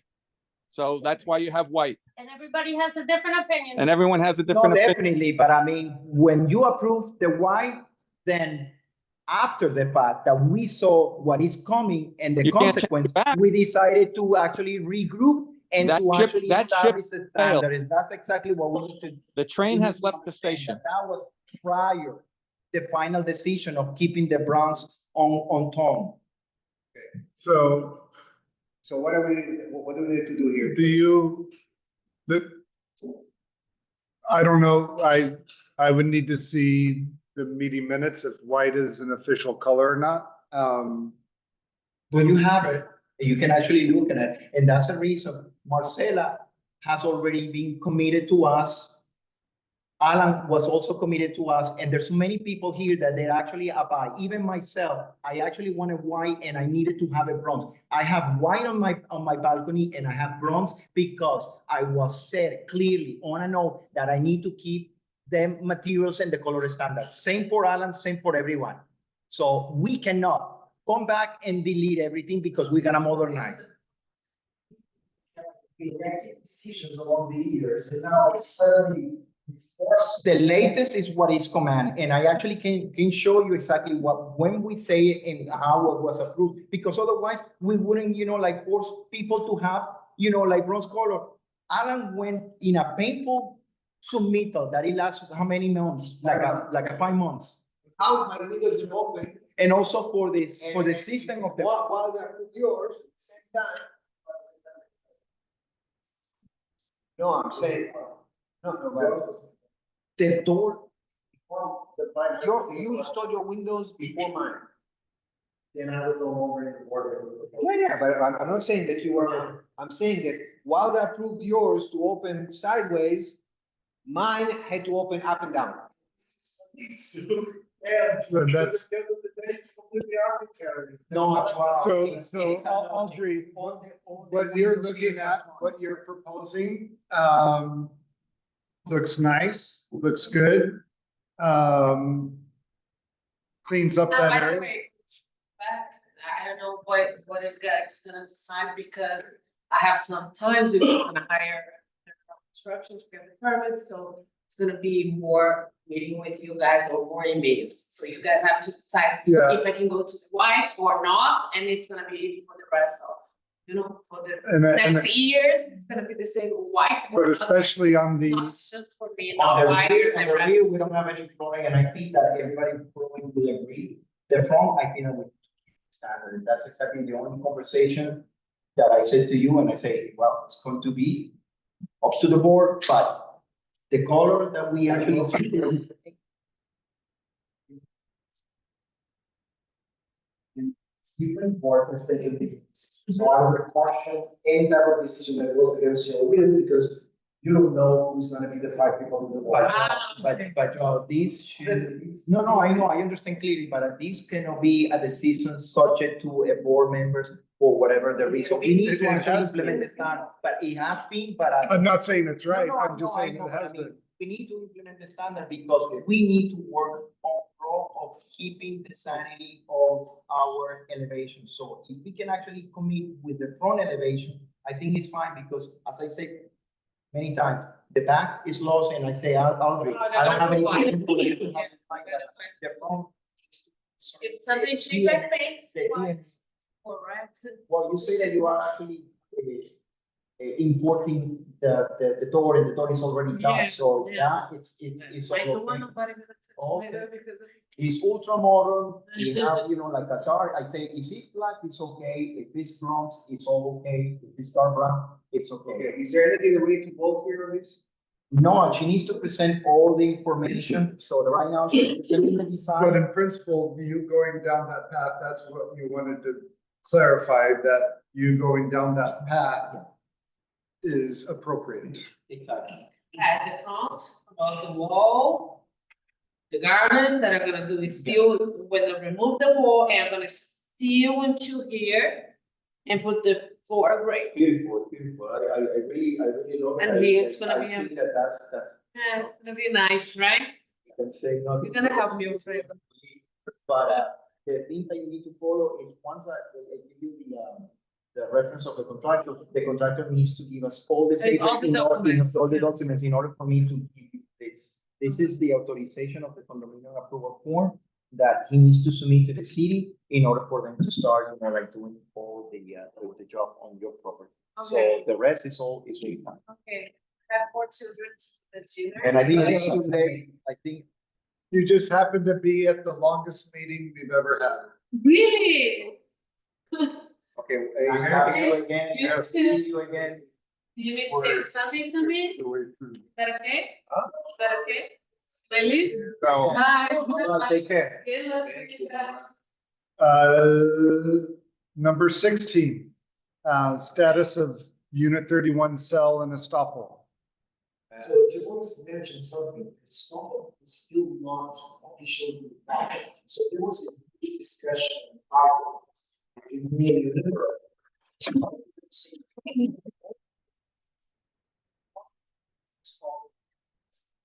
So it's not somebody that comes out and asks, okay, give me a stopper from the unit because I'm pretending to be a buyer. So until now, I don't think there's any official stopper, and until there is a proper request of a stopper, we should not advance to any type of stopper. Because I don't know how is this process of the 31. So we don't have gonna get any type of cost until we have a proper authorization to ask for a But stopper. there's no, are they supposed to pay like an estoppel cost? Like, for example, I'm right now in the middle of a closing, something else. And there is a requirement from the association to pay, I think it's $250 for an estoppel. Okay, but to ask for a stopper should be an agreement with also the owner and the buyers, should not be only originated by the buyer. I think the owner is the one that pays for it. Yes, so the Right. owner needs to be involved. In this Yes. case, it was somebody that just communicated to Leeward, and Leeward just launched it in. No, that's not good. And they Yeah. said no. So I think the owner is the one that needs to initiate. And right now, we have no news, any of the. Anything. owners of the 31, so we are not gonna do it. So that is my only recommendation. Understand that this is. So. Yeah, Okay, but that's a different point. Our lawyers can find Yes. that. Yeah, obviously, we are, the first thing, just remove the And that's exactly what I want that before, because this was. So whenever we go for the stopper, yes, by the way, the potential buyer already went there several times, and they told, look, you're gonna remove this, he says, obviously, this is horrible, et cetera. But yes, it needs to be in the stopper. It's great. So once the unit owner asks for the estoppel. Yes, not a buyer or an anonymous entity, yes. Yeah, okay. Yeah. All right. Okay, number 17. Yeah, we can keep that, it's already addressed this morning, and, It's we want to been, discuss, I think that, Okay, it has been addressed today, okay. parking for mopeds and scooters. Sorry. okay. You know what? I don't know what I'm on, I need to. It's like a scooter. Yeah, I see the point here, especially the fact When they take up a whole parking that spot. they take off, I mean, a little scooter takes a whole parking spot, especially now that we are missing parking spot. We should, but at the same time, where are they going to park? So we should think about where would be appropriate for scooters to park. I got something to say on that, because Maria came to me the other day, because she was actually, like, bothered by this situation. She didn't, she couldn't, park her car. And she said, okay, there is in front of the island, on the back, there is like a red-yellow area, which is small. So they say, I don't mind the Muppets park behind my unit because, you know, my car is small and I can actually, you know, like go out without no problem. So she already. You're talking about in the middle next. to Yeah, the- yeah, exactly. So there is a yellow I line. see a lot of people drive. Oh, that's went over that, but that's exactly what I like to say. Are you sure that we are not gonna be upset? No, you have total consent from me that, hey, they can park because, you know, she understood the situation and he said, let them park over there. I don't have any problem. As long as we actually, you know, like get this temporary situation. So, you know, they can go and park. My suggestion would be, instead of parking there, which still, yeah, but instead of parking there, I think that, you know, it's not like there's so many scooters. So I think that my recommendation would be to park next to the garbage where there's a big parking spot there. No, because the garbage truck always go around. But the garbage trash They doesn't, actually take all the beans and they actually take all this space. That's. I would say in parallel to the island where we have the mail. By the way, I don't know how many. Well, that's spots we have. exactly my point. No, but your point is on the top or is on parallel. He's parallel, yeah, parallel to the island, so he's I don't saying. see any problem. Yes, In that's a- exactly. the yellow line. Short term. I thought he was talking about that, that's exactly what my point is, and what Maria agreed and say, tell them to park right in front of me because, you know, my car is small and I don't have any problem, so that's something that we probably need to tell, you know, like the two owners that have the Muppets. okay. I mean, I don't mind. Is that okay with everybody? Make a motion to send a letter to the unit owners and they provided, you know, like they're gonna have the space there for them. Wow, yeah, parallel, exactly. Can I be recognized? Yeah. Mark? Please read the bylaws. There's a specific sections on motorcycles and scooters. I don't think you can do anything but what the bylaws say. If you're trying to put create parking for scooters, you're going against your own bylaws, and I thought you wouldn't want to do that. And what the But this is bylaws? a temporary solution. It says, I know you're an looking issue. for, can I have the floor and not be interrupted? Go ahead. It's very specific that it says it has to be parked in a parking space. And that's what the bylaws say. Okay, but we're talking about a temporary solution because of the roof construction. After that, That's perfect. Yeah, I understand. Okay. I thought it was a permanent solution because that where you're talking about with the striped area in the inside courtyard, that's specifically designated for emergency vehicles and that's why it's striped that way. There's not supposed to be any parking there. As a matter of fact, it's supposed to say no parking in that area, but I know people park there. The best is by the garbage. So temporary solution, no problem, but any permanent solution, I don't think this board can make. I agree. But I don't see them open during the day, it's only at 9, so. Well, I think it's a temporary solution. Another place where they can park, which I also don't mind, is in the curb. Over there on the concrete there. Yeah. No, because this is too far from their view and this is really, you know, prone to somebody to steal it, so. I understand also the safety concern because the guy told me, you know, I don't know where to park and I'm 2 months. I think until the roof is done, it's fine. A We can temporary provide solution. this temporary solution. Yeah. Okay, all right. Maintenance updates. Right, well, last Monday, 11, the stop repairs on Unit 34 balcony were completed. The total amount spent was $3,850. Carlos is scheduled to waterproof and paint next Saturday, the 16th. You're gonna be. This Saturday? Yes, Saturday. So you know that he's only from one day. Escobar Lawn Service and Maintenance came on November 4th to perform the requested service of applying weed killer on all community bushes and common areas. They used the spray to kill all the weeds growing along the turf, sidewalks, and pool deck joints and curbs, and as well as applying the granulated chemicals to the grass to kill all the weeds that are growing within. So the total cost was $750. The county finally replace the community sewage, okay? At the entrance of the community, if you actually notice, an effort that took us 5 months, but they were able to replace the entire wooden fence and the chain link gate that it was an eyesore to look at. So that was basically task that this gentleman, didn't follow, and yeah, that's a very Good job, Michael. difficult task to deal with the county, so he did it, so Good job, Michael. applause. I know that you don't like to say. Can I be recognized when he's done? No, deal with that is Yeah. Mark, if you can hold that till Alfredo Yeah. is done with the report. No problem.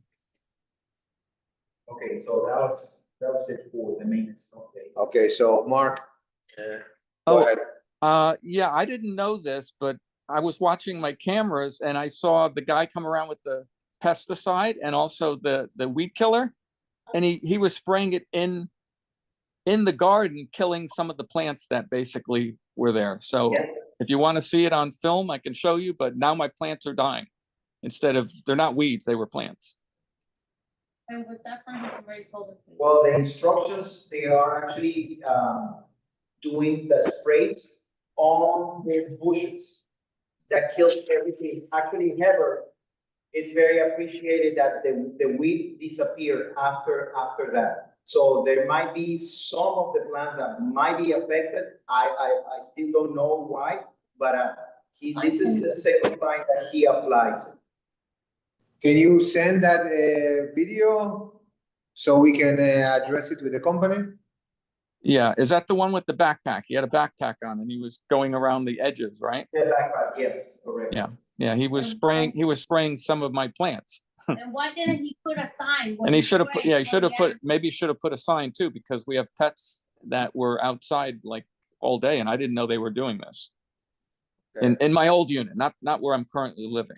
Not what we're currently Notify that. No, But- it's saying that he needs to put like a little flag. Or a something, sign, yeah. Okay. Especially, saying especially- that Joe's- Anytime they Something pesticide, that spray will go directly to kill only the weeds, not other plants. And he assured, and also he used the granulated for the grass, because if he applies the chemical on the grass, he will kill it. but he has So- to. No, put I a understand, but there should be signs put up that there's been a pest Okay, well. or a weed killer. Probably I will ask. Okay, and regarding Yeah. maintenance, go ahead. That's it. Thank That's you. it. Oh, Okay. by the way, I don't know if you all noticed this. The courtyard looks fantastic. You're doing a great job. But building one, basically those two islands are full of Brazilian pepper and all kinds of invasive weeds, and it looks terrible. Those two islands that where everybody parks, The two islands. they were basically the islands that stick out in building one. All the islands are gonna be renovated. Okay, Mark. perfect. This is completely a disaster, and it's a shame, but we need to actually come up with a budget. I think already I put something in mind to actually, rescue those areas, because those are basically weeds that are Yeah, going. yeah. That's- really, it's- we need but to thank actually you work on very that. much Yes, for we your, will. thank you We'll very work on much that. for all the work you do on the landscaping, because the rest looks great, but building one, I agree with you. It's a total renovation job, and if you don't have the money, Yeah, and it's Fine. gonna be, like a big budget for that, because, that area, it's a big area that we need Okay. to actually contemplate. and Okay. a little mulch, next time you mulch would be appreciated in your general area, which is, everyone thinks it's my garden, but it's your garden. Contemplated in the next point, yes. Thank you. And regarding maintenance, I would ask the person in charge of maintenance to trim down Unit 40 that is not allowing people to walk with garbage bags or with anything. Your plants are going completely, and every time I pass by, it has to hit my face.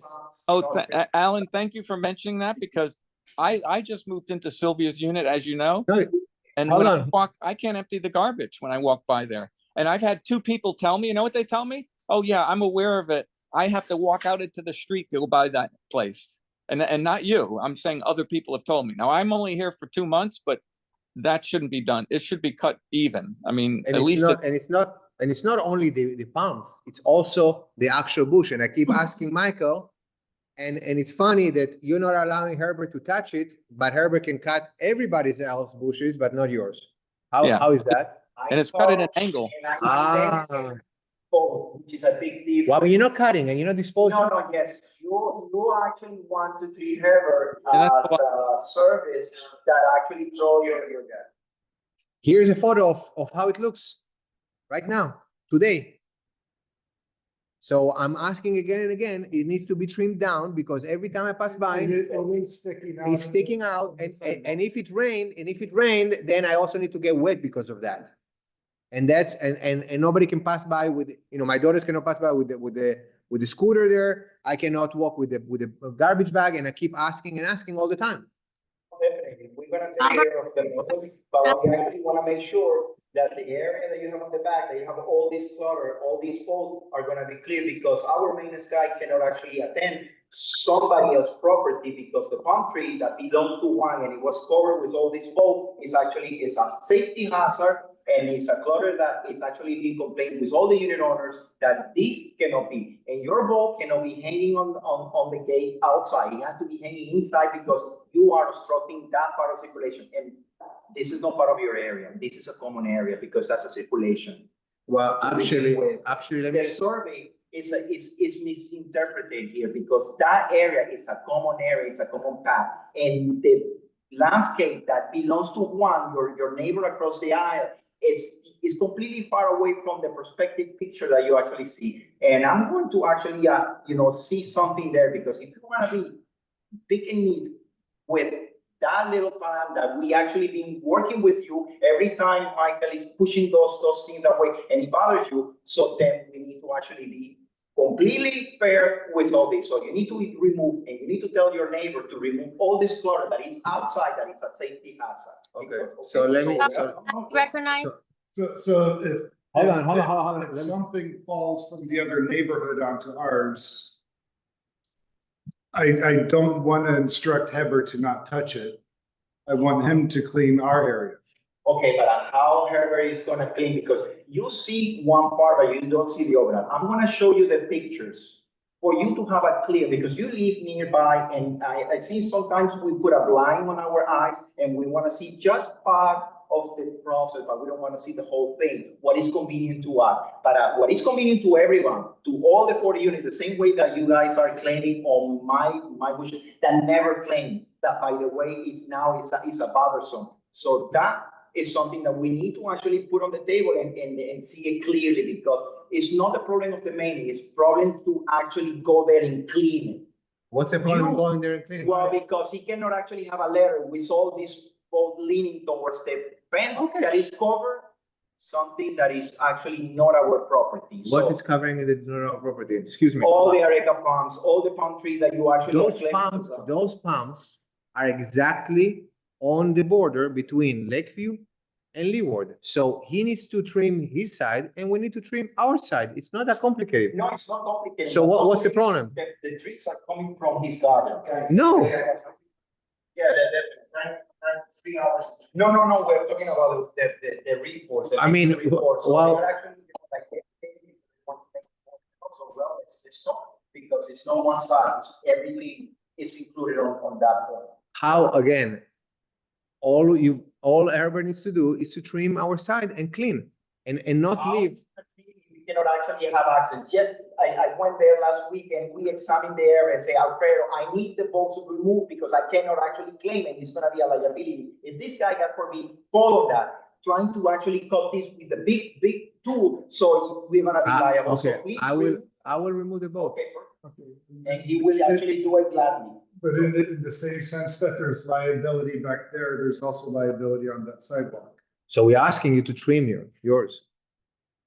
What liability? That people cannot walk on that sidewalk. No, I actually will take care of that, because I actually, there's nothing that is gonna be a tree hazard. I can actually take care of it. That's not gonna be a problem. The problem is. Ask Herbert to take care of it. My point, Robert, was. This is a limited common I- area, and I think that is in my In and out all decision, the and your time. decision. And the same back is way a that limited, by somebody- the way, the back is also a a limited. limited common area, so that's exactly what we need. to This is how it address. looks. And, And, I mean, and a little person, okay, a little person, exactly. But anyway, I'm a little person. we gotta take I'm care not of it. even 100 pounds and I don't even fit through there. And I have to go on the streets when the workers are going back and forth with the material, with the roofers. We should be able to So- walk We on the love sidewalk. plants and we should be able to walk on the sidewalk. That's all that we're asking. That So will, when is this that will be taken taken care of. Thank you. Thank you. Appreciate it. 20, water usage report for October. Right, we have one unit that still experiencing high volume of consumption. This is unit 6, that is still averaging 300 gallons per day, which is 3 times the normal. That's the same one, right? That's the same one, and we already checked the water, the toilets and the sinks, and it seems like might be an internal problem of the pipe. So I didn't check on the patio because it happens on unit 13, but I don't know, because, you know, it seems like it was already okay. I didn't see any leakage, any physical leakage on the pipe, but I'm gonna go with Carlos again and check if there's any further problem, because that's the only unit, the rest are all regulated. Sorry? It's only 3, and they're workers, and they are actually, you know, like out of the house, you know. And mostly normal's during the day. like 80 to 120, right? 80 to 100 gallon is the average, but everybody have different, Uh-huh. so I've been seeing. No, well, I checked the dog and I didn't see any sign of leakage, you know, physical leakage, you know, on the tops, but That's we unit can 6. probably do. They have a duct? No, they don't, yeah, they don't have. No, on the patio, I'm saying on the patio, they have a spike Some of irrigation. the water of the grass and all of it. No. I went to the patio, I checked it, and everything seems to be normal, but let me double check with him. And then that's the only unit that actually was over the normal. The rest is all okay. 25, no more? No, 25 no That's more. good. It fixed. Okay, good. It's actually negative, which is something really crazy. It's negative. And 13 was completely okay. This month it was high, but we understand that, you know, with the cutting, with the risk.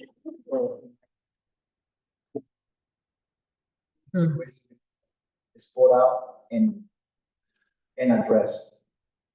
21, 21. replacement of grass at building 3. Okay, after all this conversation, I actually talked with the same person in Solarno Service, and he provided an estimate to remove the turf and install the palmetto grass back again on the curb along building 3 for the price of 650. So it's under, you know, like the actual maintenance budget. So Carlos has to reinstall the irrigation system that we have a storage back on the storage room. So it's just about, you know, to complement those and then put that grass back. So that's the only thing. And the other thing is that he is going to work with me at the end of the year in order to do the mulching. There's all the areas that are being rescued, so we need to prepare you know, like the part of the site was, you know, getting the mulch installed on all the long areas, the island, the areas on building 1, building 3, and between building 2 and 3, and the entrance.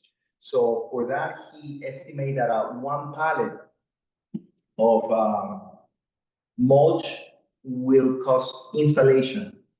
Will actually cost about $1,000. So previous quote from what we did last time, and actually was with man, it was a little bit more price. It was like a $1,500, $1,500. So this is for all common areas, for basically the entrance, everything along the path of the entrance. I'm actually been doing the entrance myself. and some of the areas in the front. And, I think that we need to improve the quality by mulching the areas that Mark was actually, pointing out. The island on back of the two buildings, 4, 3, and 2, and all the entrance and all the other common areas. Okay, regarding the grass, We need to decide regarding on that on the grass, the question we need to ask is why the grass was removed from the get-go. From what I understand is, and I might be wrong, is that there's the section that is closer to unit 21 doesn't get sun, so the grass dies and it becomes mud. That's what I understand that happened. So if we're gonna put back again grass, how are we avoiding that from happening again? I got a record from unit owners on building 3 where they were doing the replacement and the grass was green and the grass was keeping green. So the decision was completely arbitrary because that area receives sun. The only area that doesn't receive sun is the one further to building 1 and further on the building 2, which is actually, they actually decided to do raw. Regarding the sun, and then the extension to building 3 was something that was, so it's, and the grass was good there. Okay, all right. And still the end of building 3, so not entering the house of Alderman. Okay. This is what. Yeah. just the little strip. Yes, By it the is, parking lot. yeah. Okay, So it's guys. 650 installation, but we need to provide the irrigation system, and I think that we We still rescue have- all the pipe, yeah. Okay, guys, we need to tell the roofer about the color. So You sent an email with the windows for the unit 27. for Laura, Yeah, we're already approved, yeah, we're already approved. That's in- Yeah, she sent everything, all the information is right, and. Because I just saw my. I only saw your approval. I only saw Zhao approve. I think I was the only one that approved. What's up? No, it was an email. I received an email, I went to the documents, and I said, guys, from what I'm seeing, I was here. I was too many tasks, and I actually, I can agree right now, I can approve, but I actually was composing this, sending everything to print and trying to, I don't have any problem. I already said to, first thing that I said to you, we're right, this is already approved, I already see the documentation, and sign for me the application form. So Yeah, I did not see any other reply. Okay. Change of process, can we just ratify and approve here, because there was no approval? Sorry, I Yeah. received an email, I was the only one that answered the email, so are we approving it? Yeah. I approved. I approve. Okay. So let's put, okay, so let's put everything that's, I approve. Yeah. Anybody against it? No, Okay. The order is right, Yes, so she's follow everything by the book. and- Okay, And so by that- the way, guys, we need to decide on the color for the roofer. So just to explain what it is. So the bottom, let me try to, maybe. Anybody has a photo of the roof right now? So we can look at it real quick. See here. in my understanding, this color was for the copy and this one was for the page. That's correct. So this is the only two standard colors that we decided because we don't have budget. So those are the colors that I was questioning because this for me is not brown. This is a regular brown. And for me, it has to be brown. So he said it's an extra charge. And I say, how can, if the previous contractor was we're not actually. talking about that. These aren't extra charges. They gave us this, they said, choose your But color. I mean, this is exactly what he gave us. And this is the dark. But we're telling you right now that he spoke with the provider. and now Okay, he's so saying this that's is, wrong. this is the color of bronze. But what we need to decide right now is not that. There's brown, bronze. This is the dark bronze. Okay, It's not this color. can we put a word in? So, first of all, and I agree with the roofer, this color matches more than the bronze. But this is for the copy. But what we need to decide on is not right now on the copying, is on the thing comes down, then it goes like this, and then it goes down. Okay? You're talking about the 3 page. Exactly, on the drip edge. I was looking for the word. So with the drip edge, okay, he recommends keep white because we're gonna have the whole thing white, then it's gonna be weird to have a different color here. So he says, I mean, you guys do whatever you want, but if we're already doing a big Well, white. with the previous design, that was actually said, but I mean, it makes logic, and that's exactly what the contractor had before. You have the drip edge white. That line that they're gonna take out, this is the drip edge, and it was white. But And it's not gonna be really white, right now it's silver. This is white. So. No, that one is white. That. Okay, So the drip edge is white, and Okay. the drip edge and the fascia needs to actually come out the same color. Okay, so we're talking the same thing. Yeah, but I mean, that color is the color that's supposed to be matching with everything, because when you put that on the sunlight, you will see the difference. Okay, he actually offered to send us a photo because they just finished doing work with this and with this exact. What we need is a section. And that's exactly what we need to work with the contractor. Do me a mock-up. You know what a mock-up is? A mock-up is a section of the roof already finished with the cutting, with the color, with the drip edge, and with the fascia, at least to put it there for everybody to see it and to approve. Because the colors sometimes, mislead. So this color, I know for sure it's going to be completely different from the roof and from the fading, because you need to actually. Florida is one of the worst case for UV exposures and fading. So this color will be in no time like the color of the facade, because everybody say, oh, this facade is really awful. So it's because the fading, it's really hard in Florida. So we need to keep that in mind. So this is really that. But this will become, like very, very red. Right, so we're not doing this color. That's what I'm saying. But it's gonna be a chart for this? No. Okay.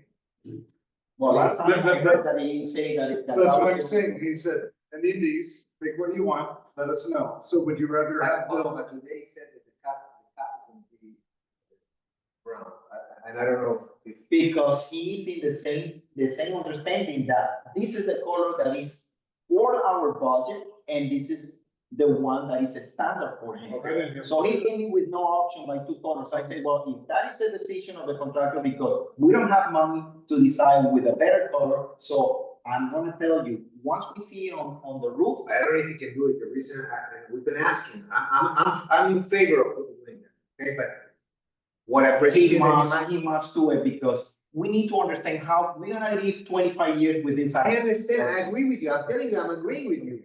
The reason that he might say no is because he needs to order the whole thing in one shot. That's the reason. So you already ordered the product without. No, nobody ordered anything. What are you talking about? Okay, well, so tell me exactly We need to make the decision not the color. Well, So maybe why it's not to regard. we have to actually talk double? I said to you guys from the very beginning, this is a color. What is the point? What is the problem? Which one? Which one? Dark bronze. Okay, dark bronze. But But his question today was about the drip edge. The drip edge should be white. should be what? Same color as that. That's why the European Union has meetings of 7 hours, and after 7 hours, they decide to send it to whatever, because people are so tired. So we will tell them dark bronze for the top and the drip edge white.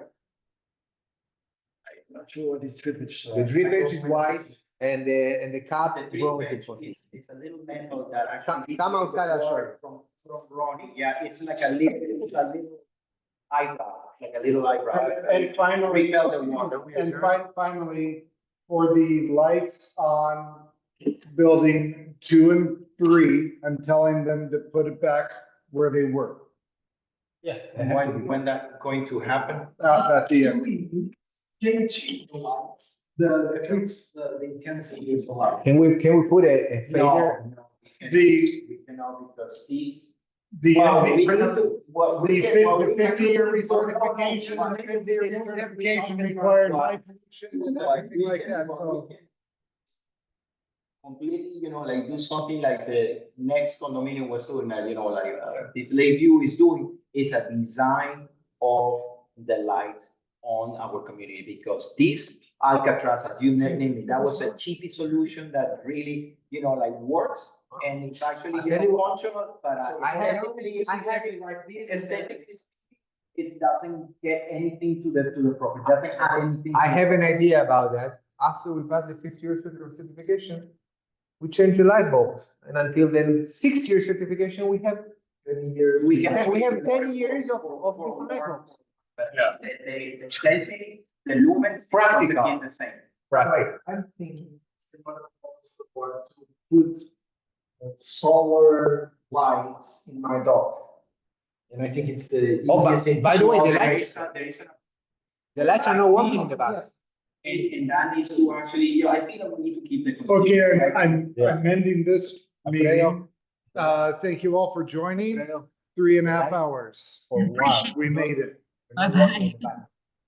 I'll tell you the story. Thank you.